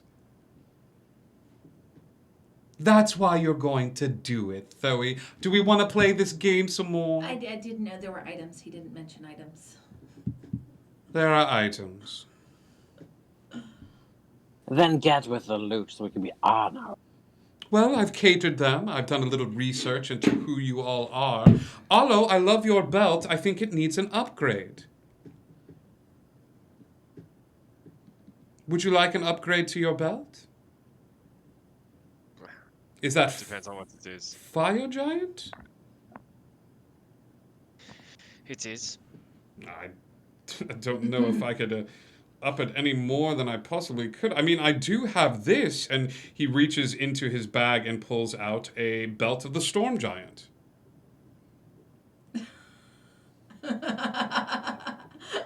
But this wouldn't interest you, would no? You would do this out of the kindness of your heart. Nyx, what about you? Your clothing looks a little drab. How about this robe of the Archmagi? Upping your spell casting, your defense against magic. Should I do more? How about this? Edgar, do you know how to play this? And he'll pull out this instrument, and he goes, this is a canon. I'm sure you could learn how to play it. This has magic in it, mandrake. I'm sure you haven't learned all the secrets of your hat. I'd be happy to assist you with unlocking its full potential. Trovik, what about you? You're an artificer of the highest regard, correct? I've been known to create in my time. What if I could give you the option for even more creativity? He will reach into his pack and pull out a silver-tipped quill. It says this right here is the Artificer's autocorrect. It allows you to mess with the wording of the universe, specifically spells and magical items, changing out letters to how you see fit. Now, such a thing exists for spells. I've heard of misspells, but items, Trovik, think of the ability that you would have. And Thoe, you were tricky, but I think this might interest you. And he pulls out a nondescript looking bag of sand. Okay. You know what that is? No. That's a mistake corrected, Thoe. I think you've encountered it once before, right? Yeah. I had to go to the ends of the earth and back to get that. Oh my goodness.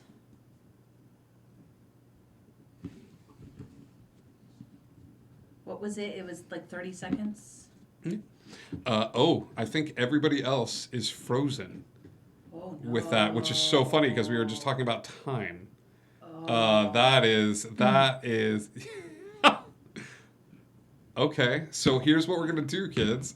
We're going to take a quick intermission to see if we can restart this, but we'll be back in just a second.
Boom.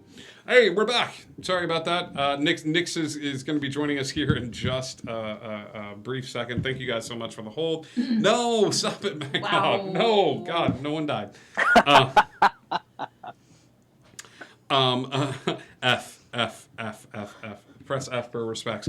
Thank you for everybody that's been keeping the chat alive tonight. You guys have cracked me up a couple of times. Roll the One. What a great name. I was thinking that earlier. I was like, that is definitely my aesthetic right there. Oh my gosh, where have you been all of our life, Roll the One? That's amazing. A good DM always has a plan. Party won't save the world through altruistic principles. Buy them. It works every time. Yeah. So I have a potion for that. So yeah, these items are taken out, and short enough because we missed the reaction. The sands of time are placed upon the table with instant recognition by Mandrake. I think instant recognition by Nix, instant recognition by Thoisar, but the rest of you may have trouble recognizing what exactly that item is. So, Nix, we were just coming back and letting them know we're coming back. So, Oof. Yeah, you're good. I needed that. You're good. All right. So, as the items are placed back into his pack, he looks at the group and says, "Are we good now? Do we need extra motivation? What do we? Where's our head?" What is the? We were going to do it. Time on the. I'm guessing everybody's coordinating this together. Is this like a day out, a week out, a month out, a year out? Where is this? Supposedly within the next few days. You would need transportation, of course. I'd be happy to arrange that for you. Definitely within the next 72 hours, I would make my way. That's when I plan on making my way to Turtleback. Okay. Half the items now, half when the task is complete. Half of you shut your mouth and half never. If you want us to do this, we're going to need all the help we can get. Those items will benefit us greatly. And if we're going to get them anyways, you might as well hand them over. Because I don't believe you for a second. I don't want to give you these items for fear that you start using them and getting accustomed to them for after we battle. No. There is a turn of a tide here, and I don't want you any more prepared for it. I want this world to stay, but I'm not an idiot. Every second that Let me just get this very straight. You are sure that we are going to do this? Yes. And if we do this, you are going to give us these items? Yes. And if we decide not to take your items, which are payment, we are still going to do this according to you. Absolutely. So then you should give them to us now. Why? Because if we're going to do it anyway and you're going to pay us, then we should get them. What if I want to use some of these items? Then we wouldn't get them. That is unfortunate for you, isn't it? I'm going to come out of this a winner. Congratulations. Regardless. How do we know that you won't just keep the items? How do we know you'll keep your side of the bargain? That's the only reason we're asking. In his defense, who's guaranteed that we would go and do it? Act on Apparently, faith. he's very clear. And if we don't, Wonderland is gone and none of it matters. So we take it and do it, or we wager on the fact that if we don't, I'm we get going. nothing. Edgar, you can stay and twiddle your thumbs if you'd like. I personally have a lot more projects I need to see done before Wonderland is finished. Because if the world ends, I'm going to run.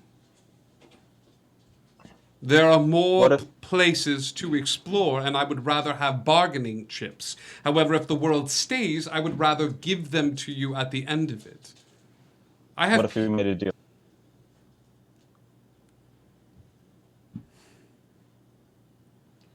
I could swear. Promise me if you do this that you'll give us the items. Why don't we go away from pinky promises like we're children and come up with a contract of sorts? Yes, contract seems to work just fine. That'd be acceptable. I know where you come from, dear. We're not going to be making any promises thrice here. Fine. We do the job. You give us the items. No matter what. Paths never cross again. No, I wouldn't be so sure of that. No, I think we should let Throwy take over the negotiations at this point. Fine. Let's draw up the contract. Make sure it's in blood. Fine. I'm happy to speak with Thoe. Okay, at some point, oh crud. No, I can't. I'm gonna use a sorcery point to cast subtle spell. Okay. And because Ala was the one who just said that this will be directed at him, I'm Mhm. gonna cast message and be like, "Listen, I don't know what I'm doing here." The minute that's been Oh, cast, good! I just did magic. the minute that's been cast, the red glow in this room flares. Oh no, I forgot. And you see the cat that ate the canary turn his head to you and go, Thoe, with subtle magic. You know the rules of this club, I'm sorry, and I yet forgot. That's It was so automatic. with that, the small green skeleton will walk into the room. He will look at the room and he will hold a hand out to Thoe. What? He doesn't say anything. Doesn't say anything. But holds a hand out to you and then mimes a spinning a wheel. Is the wheel equal based on the level of spell you cast? Because this was pretty minor. This was just a little message. Your Little new baby friend message. leans forward and goes, in a fair world, it would be. This is not a fair world. Your simple cantrip has the same weight as my finger of death. Crud. Okay, let's go spin that fun wheel. Let's do it. Let's all go together as a group. You are led out to the main entryway where you see the woman behind the bar frowning a bit, and she goes, "Oh, was it not clear to you?" No, when you... I sent a message. I forgot.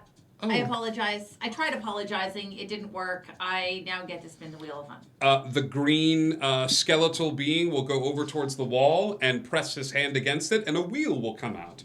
You see the wheel labeled in 6 different ways: Smackdown, Cute and Cuddly, Cage Match, Ghoul Time, Forget About It, and Better Off Dead.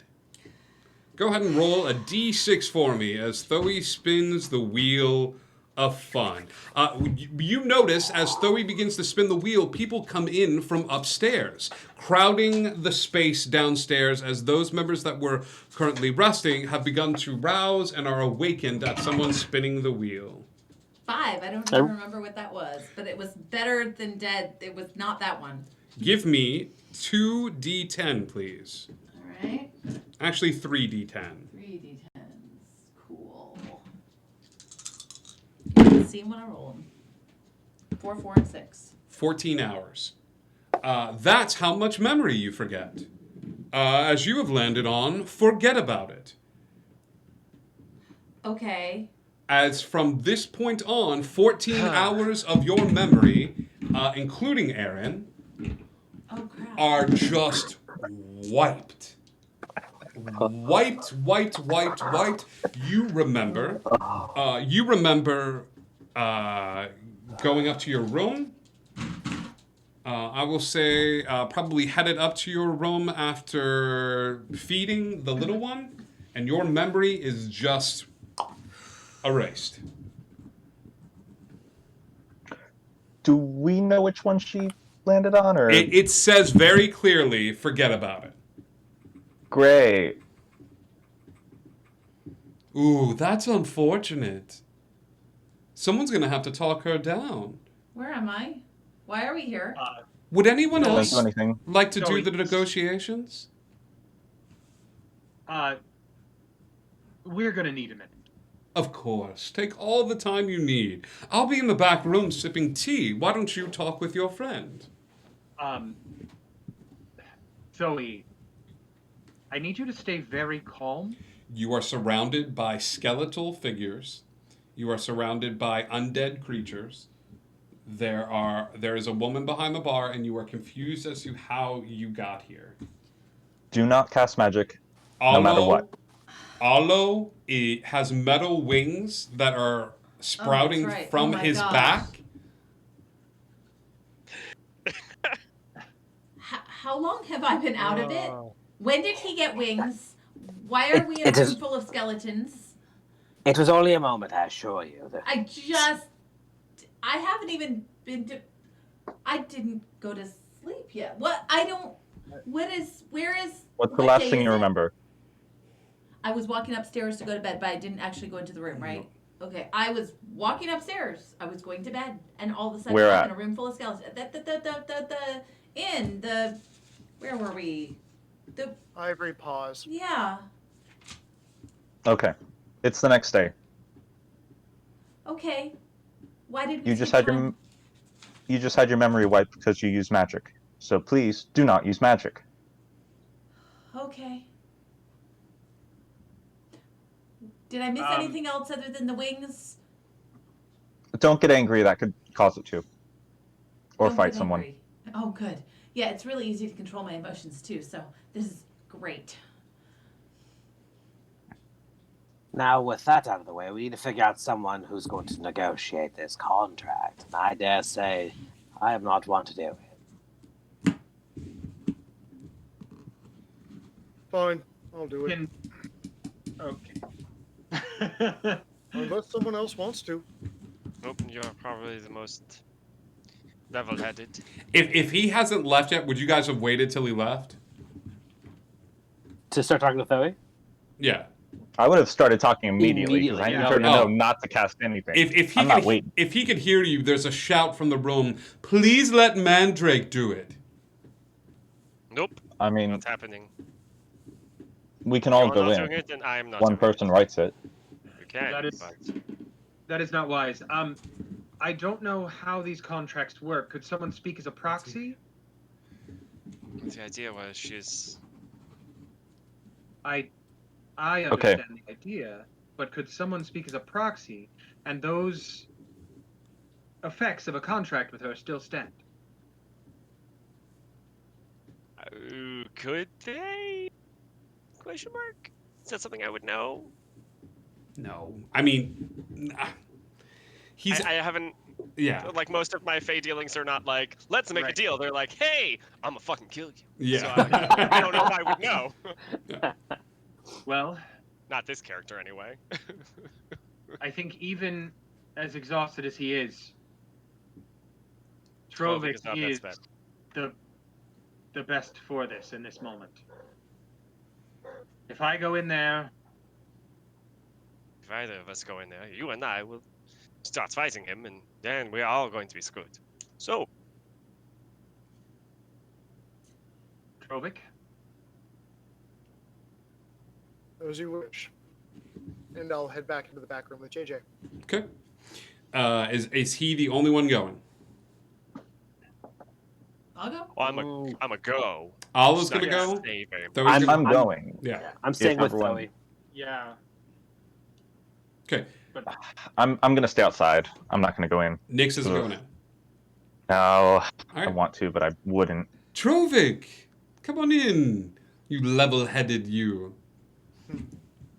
How do we? What is your proposal? Your deal seems to make sense. We accomplish the task, we get paid. Right. Simple. A binding agreement. Yes. Nothing magical. Simple contract. Perfect. You do the job, which is preventing any sort of activity that's going on at the shore, and I give you magical items in exchange for such a thing. we disrupt the ceremony taking place on the Black Sands beach.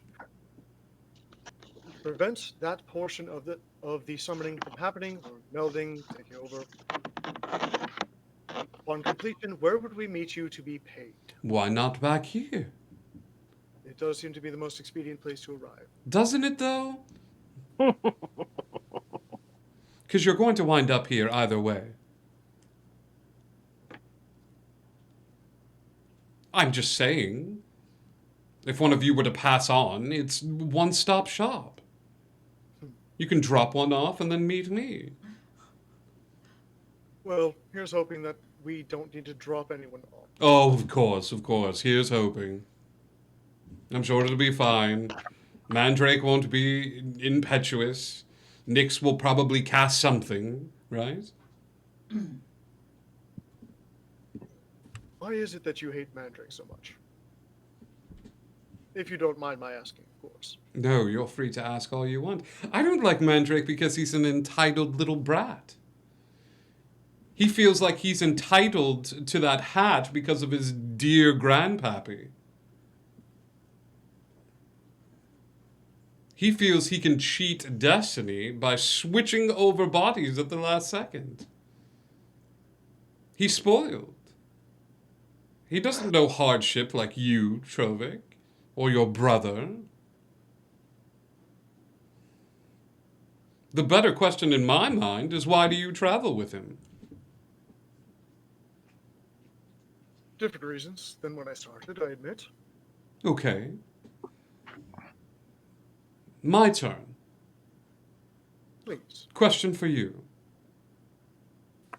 If I could offer you safe passage after this whole thing was over, a chance for you and your brother and your parents to be somewhere safe, would you take it?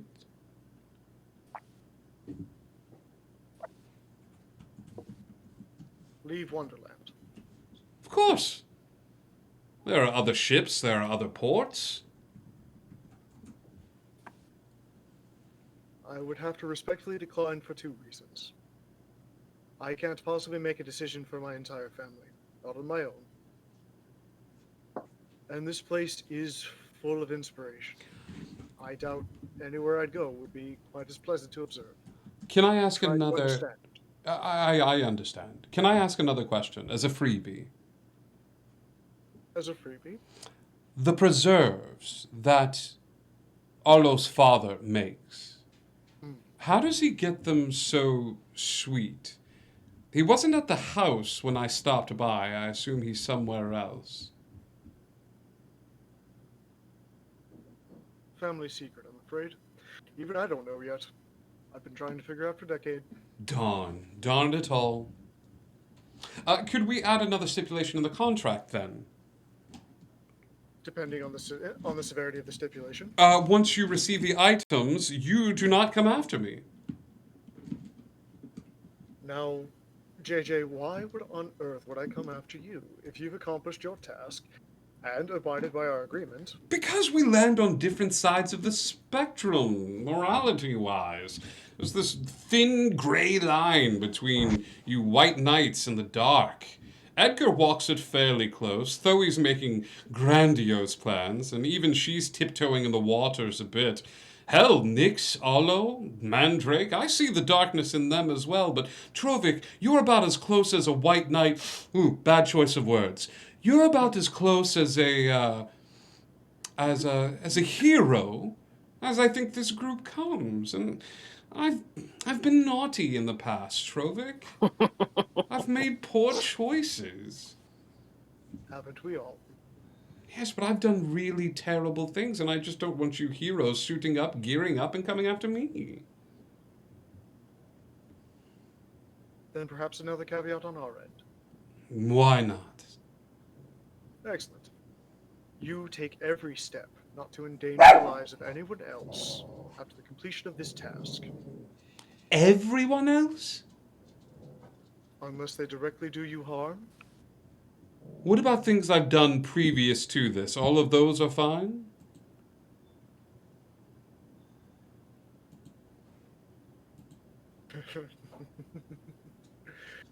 What did you do, JJ? You came to my parents' home. No, they weren't the only ones. And I'm assuming you liberated a few of Father's inventions? Perhaps a few. I may have visited Edgar's college. I wasn't stepping 1 foot into Nyx's old house.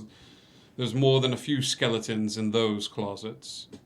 Visited a very old gnome that had somewhat relation to Mandrake, who wasn't talkative at all. And I may have established a contingency plan, just in case I needed to pull a little leverage. Did you harm them? Any of them? Harm is such a strong word. Did you harm them, JJ? One of them, but he's fine now. I won't have to do anything. I will let him go as per the contract. You never darken the door of anyone we care about again. By Cheshire's honor, I will not darken their doorway ever again.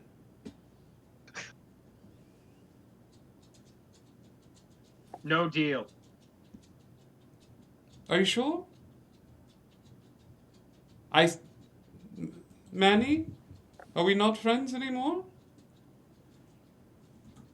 We stick to the contract as is, no additional caveats. When this is over, we go our separate ways, but if you ever cross my path again, I will kill you. We agreed to let Krovik talk this out. Trovik, I hate to be that guy with the I told you so's, but this is what I'm dealing with.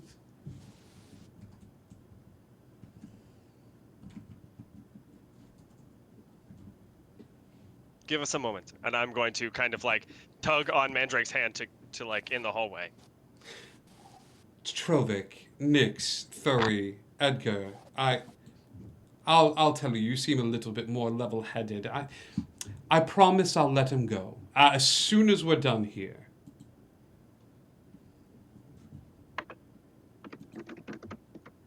But I just needed a little bit of background. Okay? But after that, I'll be right as rain. I'll be all good.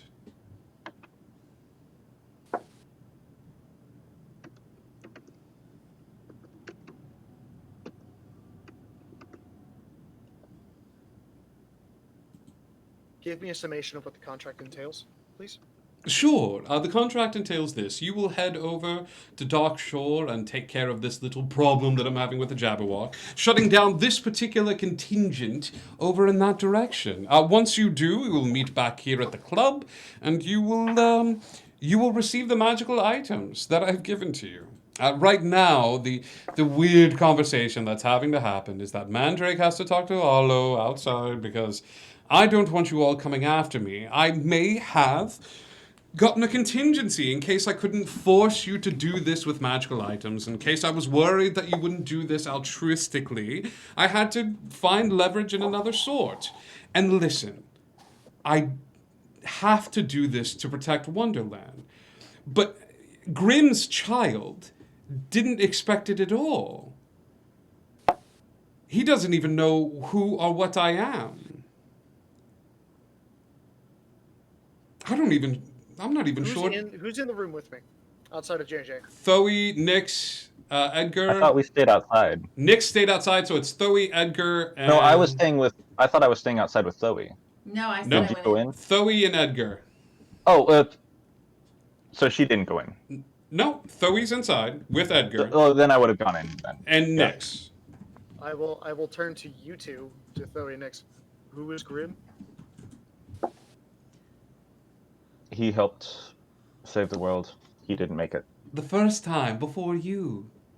And then they upgraded and they found you. Let's make sure those magical items are listed specifically, so he doesn't just give us any old assortment. Fine. I'm fine with that as well. We get them immediately after, once we all convene here. Yes, You make no detours away. You come directly here as well. Of course, yes, absolutely. I'm a man of my word. Look how much fun we're having. I feel like a part of the group. Can I make any kind of a check to see how airtight this contract is? See if there's any loopholes that he'd be able to exploit? He basically writes it all out. Give me an intelligence check as you pour over the wording of the law. Mandrake and Allo, go ahead and have your conversation, please. Are you just pulling him out of the room? Is this just to get the heck out? I'm just like sort of pulling him out of the room to try and convince him that like letting Trovik talk is the best idea we have right now. So like it is an actual conversation. It's not just like, hey, we're gonna stand here awkwardly. Yeah. 28. There are no loopholes. He is waiting. He before he signs, he goes, "Now you're not going to come after me, right? Can I add this into the contract? Now that Mandrake has his little babysitter." I can assure you that I will not come after you. And the rest? You'll have to get their assurances on your own. You know what? That's more than fair. Trovik, I like the cut of your jib. Individual agreements between all of us. They won't come after me and I won't come after them. I like it. And he finishes writing that. There's no mention of you guys coming after him or not coming after him. There is just the items are exchanged here at the club by him, and then everything's forfeit. There we are. Are we good? Yes, I say. Appears to be in order. Wonderful. Oh, I'm so glad. I will release the child post-haste as soon as I leave the little club. I have him safely stowed. He will return home to mother, never the wiser.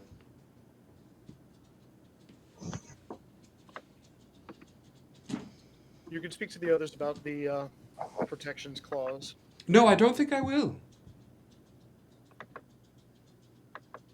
Leaving yourself open, then. Am I? Trovik, I've just organized a coup on some of these spots. More than a few individuals at each spot. I imagine I could sweeten the pots a little bit and just have them converge on the rest of this group. But you are a genuinely good person. Love you. Look at you.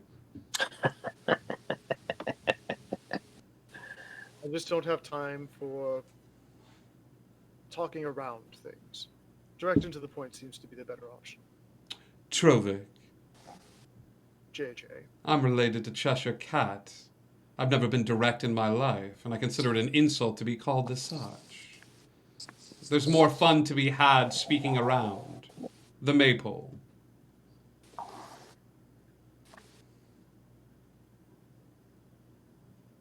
Our brains are wired a bit differently then. But I assume you'd prefer all of our signatures to be on this contract? Absolutely. Let's start with you, Trovik. Perfect. Edgar. And it's for the items. I can't quite say whether or not I come for you, but then again, I've really hadn't much a reason to. And he'll just like prick his finger and he goes, I'll do this the right way. And he'll sign it. Thoe. All right. And I sign. Not in blood. I'm the weird one. Okay, we get it. Yes. You deal with the dead on a regular basis. You're very weird. Devon.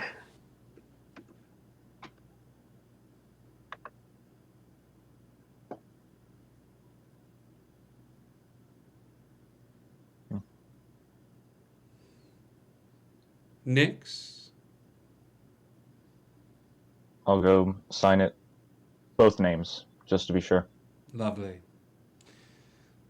I'll send Olo in first. Good. I'm going to stand outside with Mandrake. So what are we going to here? This is still out in the hall, for the record. Yep.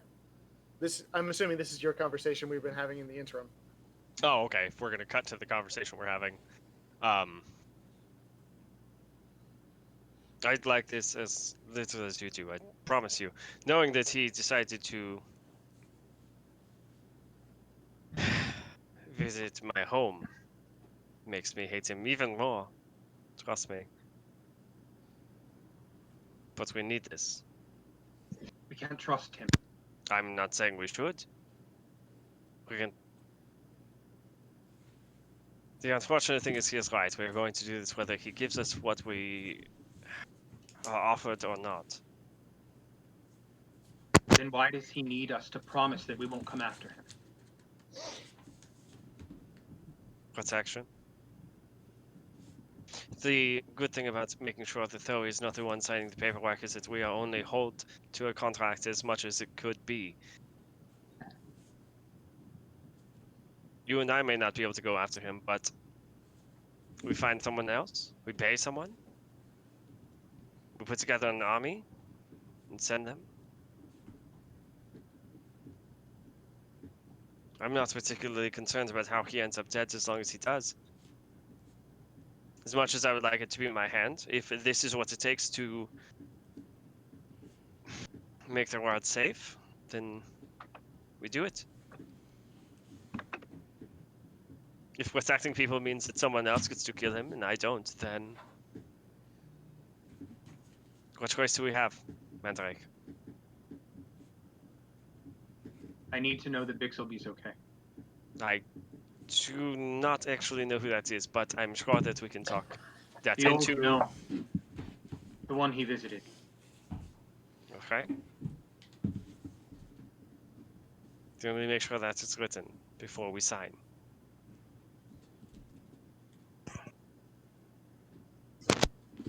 If he has him, then he has him. And if he does not let him go, then he has broken this contract and we can go after him ourselves. Fine. I'll sign. And if I break the contract and kill him, I'll be prepared to lose my life in the act.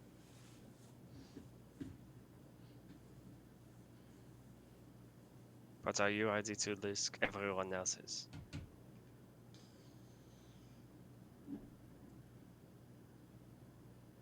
He knows I wouldn't be. That's why we find people who did not sign. We are always around these things. Krovik has always been the better of the two of us. He's level-headed, he is intelligent, he is... Yeah, if you ever said to him that I said these things, I will kill you myself, of course. But...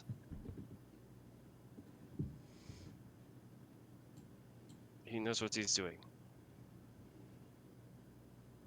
He's going to leave us a way to do this ourselves if we need to.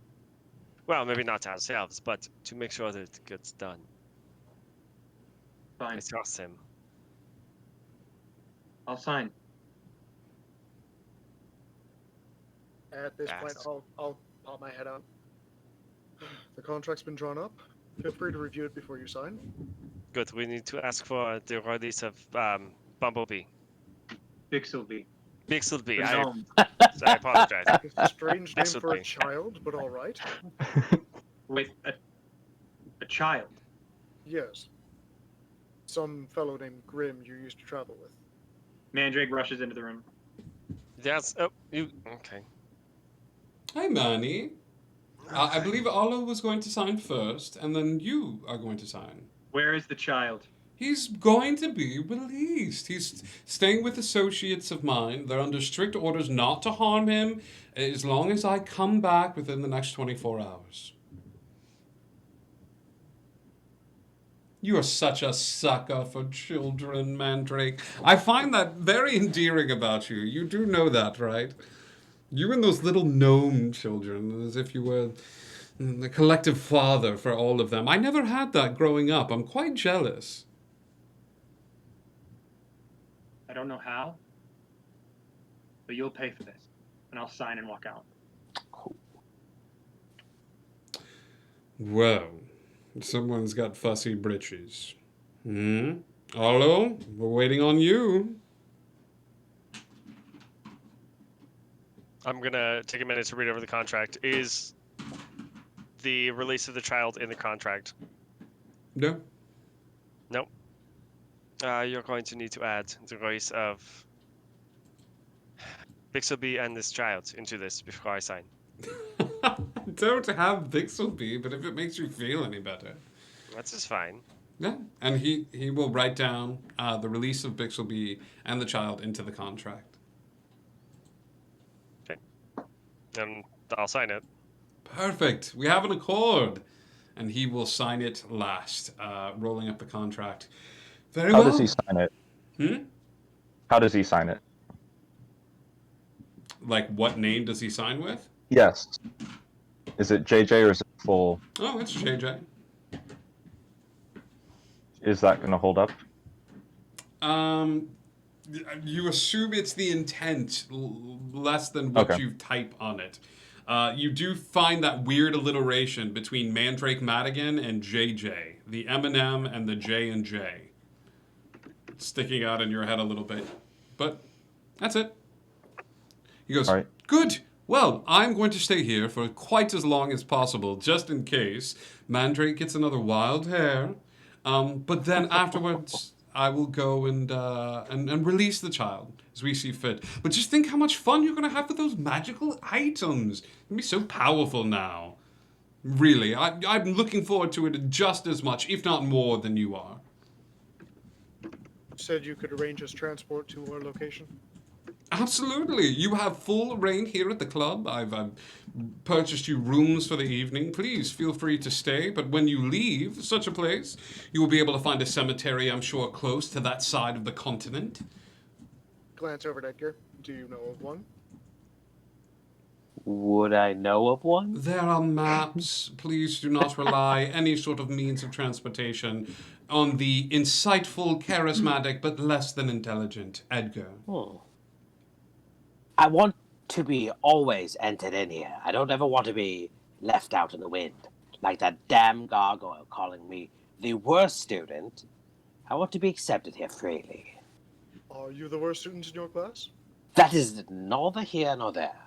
Inside check him. Go ahead. Give me a deception check, Edgar. That's a nat 20. So... Damn. He is. That is neither here nor there, Trovic. Still draw my own conclusions. Don't you worry about my education, buddy. Everyone is in the room when you hear that you have a rare opportunity. You've been granted safe passage to the club for the next 24 hours, granting you access to anywhere in Wonderland that a gravestone would be, almost a centralized hub. This, for all of you, is a chance from a DM perspective, if you have any final goodbyes that need to take place. Yeah. Something I need to do. Thoe has something that she needs to do. Trovic has something that he needs to do. Mandrake has something that he needs to do. Ola, you're raising your hand whether you know it or not. I'm dragging. Okay, I was like, I'm gonna go Trovic just because I feel like I need to. I'm not really sure what's going on, but I feel like. Okay, let's, because I kind of think I know where you two are headed. I kind of think I know where Mandrake is headed. At least one of us does. I'm headed to, Oh, wait, Oh, what? don't worry. I'm I'm headed- fairly sure you'll figure it out. I'm headed to this place. Right now? Whenever I can. Okay. So gang, so what we're gonna do is this. Trovic, Alo, go ahead and message me the plans of where you are headed. You guys can have access to a city or town. Nix, do you have someplace that you would like to go to as well? I'm going to walk over to Thoe and say, do you mind if I join you? Where? Wherever you're headed. Why are you assuming I'm heading somewhere?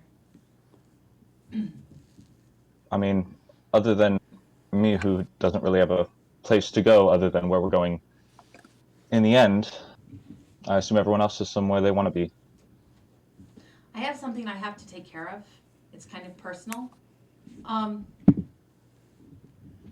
I don't want you to get hurt. I can take care of myself. I know you can. I also can't have you interfering. What if I promise not to? You can be out of sight, right? You can be unseen. No.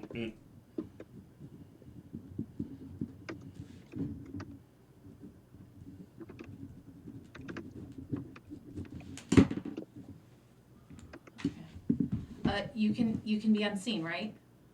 You can be invisible or stay out of sight in some way, right? If necessary. I need you to promise me 3 times you will not interfere. Oh, no tries. Define interfere. That you will be there to observe only. I promise I will do my best No, that's not to what observe I asked. only. If I step on a branch and cause a commotion, I will, to the best of my ability, be out of sight, unheard. And that's promised thrice?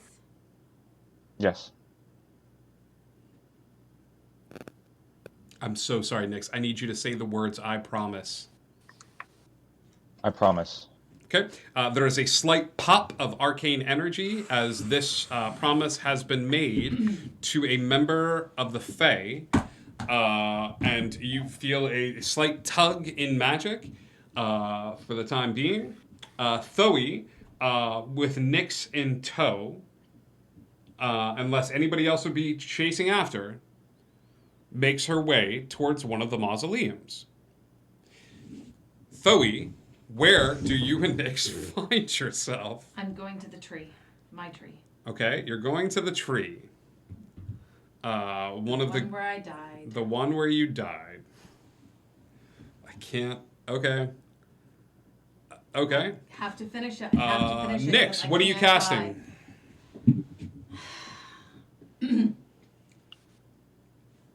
Nyx, are you casting anything upon yourself? As you are led out of this graveyard. Once we're out of the graveyard, I will cast. I gotta find it. Telepathic bond. Okay. With Zoe. All right. Do you accept the telepathic bond? What does that mean? It means you guys can communicate telepathically. Okay, but it doesn't interfere in any other way? Nope. All right, that's fine. Good. You are at the tree in a small clearing. Can I cut off telepathic bond if I need to? Or once I've said yes, it's there? Mandrake, this question would be better suited for a member of the bar. So as soon as we return back to them, depending on how long this interaction takes, you can cut off the telepathic bond, I believe. I believe it is a willing creature. It's a willing creature? I'm not sure. I've never Let me double check. Is the spell called telepathic bond? It is. Okay. Telepathic bond. Okay. In your spell list, does it say willing creature? Yeah, 8 willing creatures of your choice. So Yep. if I become unwilling, it shuts off? Yep. Okay. Just asking. Okay. Not planning, just asking. Okay. You head to the tree. All right. Can I establish that I would have gone up to my room to get To the the crate? To the wagon outside. Or yeah, that I Yep. would have gotten the crate Okay. and I would have gotten the owl. Okay. Yes. Okay. All right. So I'm gonna. What do I have to do to go to the tree? Do we just establish? Should we just like walk through it? After about an hour's walk, Nyx would start to recognize it, and you would immediately recognize this place. You are drawn to it. A part of your life force is stored within it. Okay. I look over at Nyx and silently say, "Stay out of sight." Just All right. back I'll go away invisible. and stay out of sight. I'm going to put the crate near the tree. I'm going to get that leather strap that I had. Okay. And rather than texting you, I'm gonna just say this. I'm putting the owl on the crate with the leather strap there. Is it in the cage? No, outside of the cage, just leather strap. If Yeah. you were to look at the crate, you would see crate. you would see a The leather lead. strap, the lead tied to the crate, and then you would see it. You would see Owl sitting on top of crate. Okay.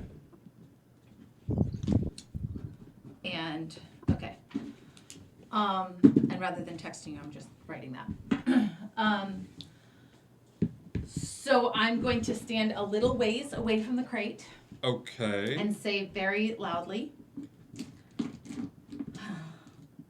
Robin Goodfellow, Puck of the Fae, usurper of the realms of winter and summer, we need to talk.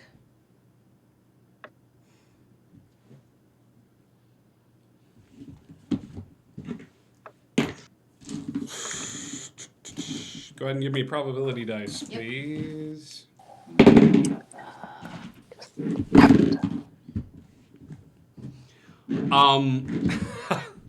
Okay. Okay. After a bit of time in the clearing, Nyx, you remaining calm and collected and invisible for a period of time, you would hear applause.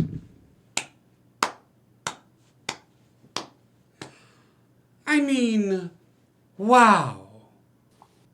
Wow, wow, wow. The path that you traveled, all roads end here. Yes?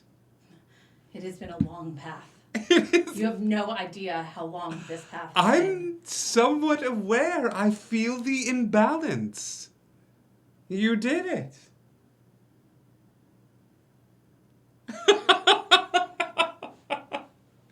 You did it!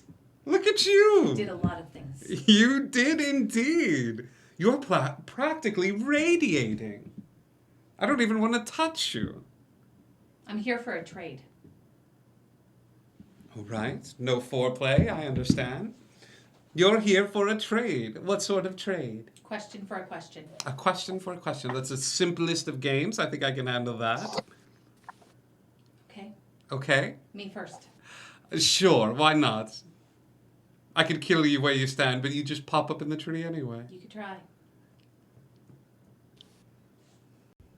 Question. Question. Could you really send me back to that other world, the one where magic and the fairy courts don't exist, where I was Zoe and he was Aaron? Could you do it?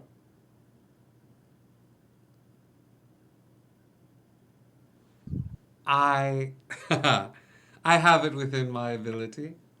Puck starts walking around the area, just tracing his feet, and he gets close to the tree, and he actually gets somewhat close to the box itself and looks at the bird, and just makes this motion of squeezing his hand as if he's like snapping something's neck. Not yet.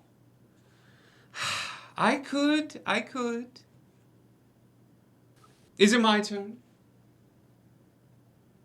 Go ahead. He cuts the distance to you. When he does, he is going to pull a golden dagger from his hand, and he's going to put it up to your neck. And he goes, how did you do it? What? How did you kill a god? How did Zoe, at the end of her story, kill Enwyn? The man, I don't even know if I would call him as such, the being that she loved? You shared so much together. It's delicious. So, how did you kill him? You want the truth? He is going to press the dagger up against your throat a little bit. Do you let it pierce the skin? Yes. You are going to take 6 points of piercing damage as a bit of your blood trickles down off of the blade itself as you feel it cutting into your neck.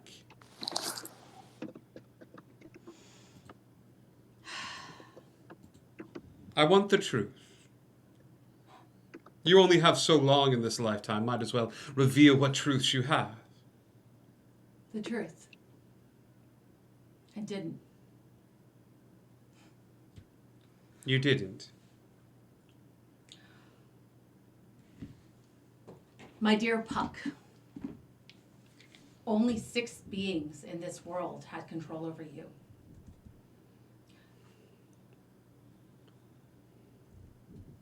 Summer, Titania, Aurora, the crone, Winter, Maeve. Maeve got a copy of the scroll. I saw it. I was a part of her getting it. And all 6 of them signed the contract, non-interference. All 6 of them. They were the only ones who could control you. Maeve is no longer the Lady Winter. She's dead. And I killed her. With that, he is going to attempt to Dimension Door out of the clearing. No, counter spell. Okay. You don't have to roll for it. He attempts to cast He attempts to Dimension Door out, but he is held in place. Nix, give me a perception check. All right, perception. That's going to be a 16. Okay. You watch as into the clearing behind Puck, 2 other individuals walk in. You see the Queen of Air and Darkness, Mab, and standing next to her is Enwin. I'm going to signal to... oh, crap. Illithil, right? Mm-hmm. To fly to Enwin. The lead falls off, and Illithil lands on Enwin's shoulder, giving him a soft nuzzle to the neck and a little peck. As the 2 of them walk into the clearing, Mab nods at you, Nix, in your invisible state. And what would Enwin do? Let's go ahead and take off Alo for the time being. Do you still have Enwin there? Oh no, it just says Enwin group. Mm-hmm. Oh. What would Enwin do? Oh. My God, I thought this was going to be a long time coming, but you're just as dumb as ever, aren't you?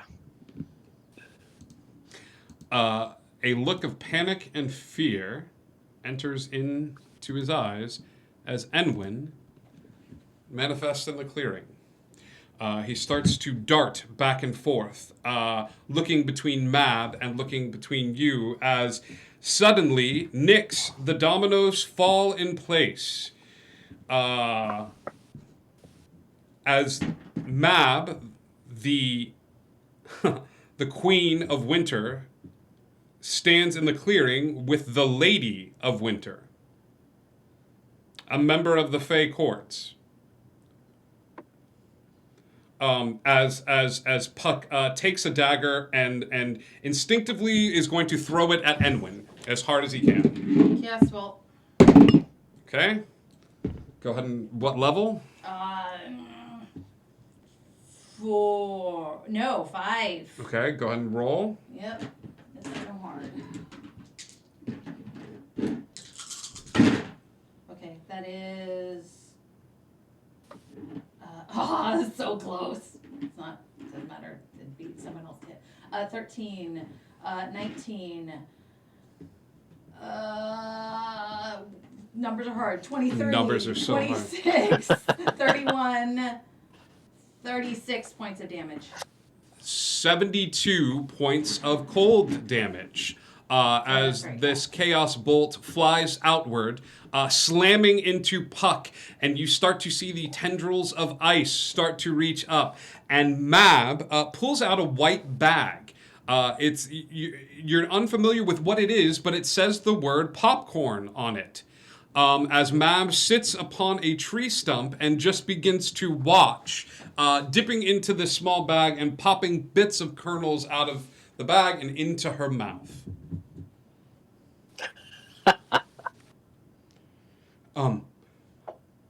Anything I can send you back. I could send you back. And I don't understand. I'm untouchable. I am of a god kind. And there is no one, not even Enwyn, that can... You are untouchable to anyone except the Winter Court. And I am now the Winter Court, and I didn't sign anything. And I hit him with another Chaos Bolt. Same Okay. thing. Okay. That time it is 8, 12, 18, 26, 31. There is a scream that echoes out as 62 points of cold damage as more of Puck begins to be frozen at this onslaught of chaos bolts, which seem to hit him from various parts as Mab begins to laugh and laugh, kicking her feet back, looking over at Enwyn, offering him the white bag in her hands. Oh, definitely taking a little bit and just like, she's got this. They grow up so fast, you know. You never really know when they're ready to start murdering arch enemies, but here we are. I look over at Enwyn and say, did you want to hit him? This one's all yours, dear. All right. Couldn't have done it without you. Okay. How is he looking? Bad. Power words done. Like a bitch. He looks like a bitch. Power words done. With that, the look of fear on Puck's eyes are frozen as he is stunned with the power of power word stun, staring straight ahead at you, Thoe. A look of confusion, a look of pain. And in his reflection, you see many looks. You see how all of your friends looked while in the asylum. You see the look of pain on Enwyn's face after he brought back Grim, staring at the bits of dust that floated in the air. You remember someone calling him prick to his face. You remember all of your friends standing in this clearing with you. And you hearken back to the sacrifices made. The long, elaborate paths that took you to this spot, to this tree. Is there anything you want to say to him?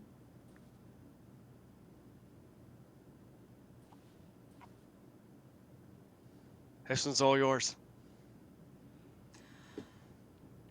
I'm going to walk up to him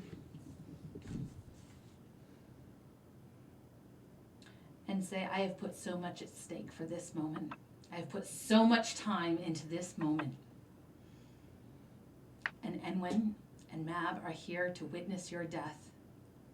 But I want my face to be the last one you see. And I cast Disintegrate.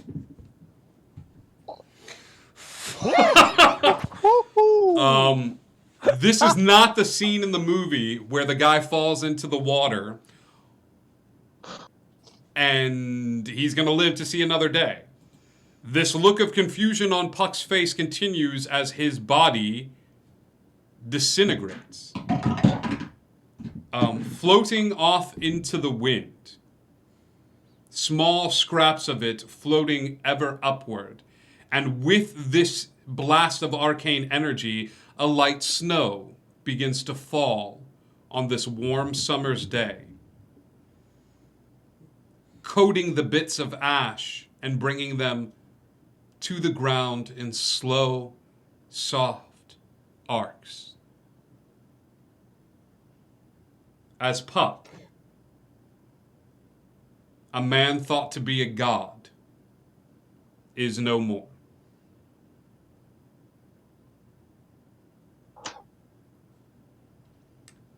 I'm going to go over to Enwyn and touch my forehead to his and say, I've got a world to save. I understand. I'll see you more in the winter. You know where to find me. ice lets go of life as the two of them hold on probably a little longer than they should. The green life that emanates from Enwin radiating outward and being stopped cold by the ice and cold energy that Thoe emits, but for some reason, the two go together. In a dance that's lasted longer than any of us have been on this planet. This cycle of life and death manifesting in two peoples whose hands refuse to leave each other until they do. Enwin walks back into the woods, reunited with his companion. Mab looks at you and smiles, gives you a small bow, and walks away from where Enwin walked, until the clearing is filled with ash and snow. A reminder to all those that would cross the winter court and the God of Stories. And that's where we're going to end tonight's episode.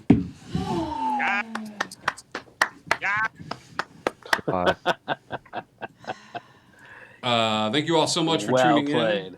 Trovik, Enwin, send me where you're going. Not Enwin. I still got that up.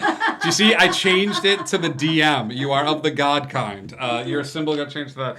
So I will, Trovik and Alo, go ahead and send me where you're headed next. We will talk a little bit about what's going on and the paths that had to be carved out for this to happen. I would encourage you all to watch from season 1, as the entire character concept was based off of the Long Con. Just as Mandrake prepared season 1 to have this ace in the hole, the entire time where Thoe's talking about killing a god, she never mentions his name. It's been the weirdest, exhausting game I've ever seen in my entire life. Yeah, you guys are awesome. We're gonna go. We're not gonna go raid someone unless you have somebody. No, I've got one already. You got everything. All right, we're gonna go raid Indigo Connect. We love you guys. We'll talk about your last goodbyes next time, and your magical items are imminent now that you have signed a pact with the devil. Indigo Connect, and hey, do you wonder? We'll see you guys very soon. Oh my god.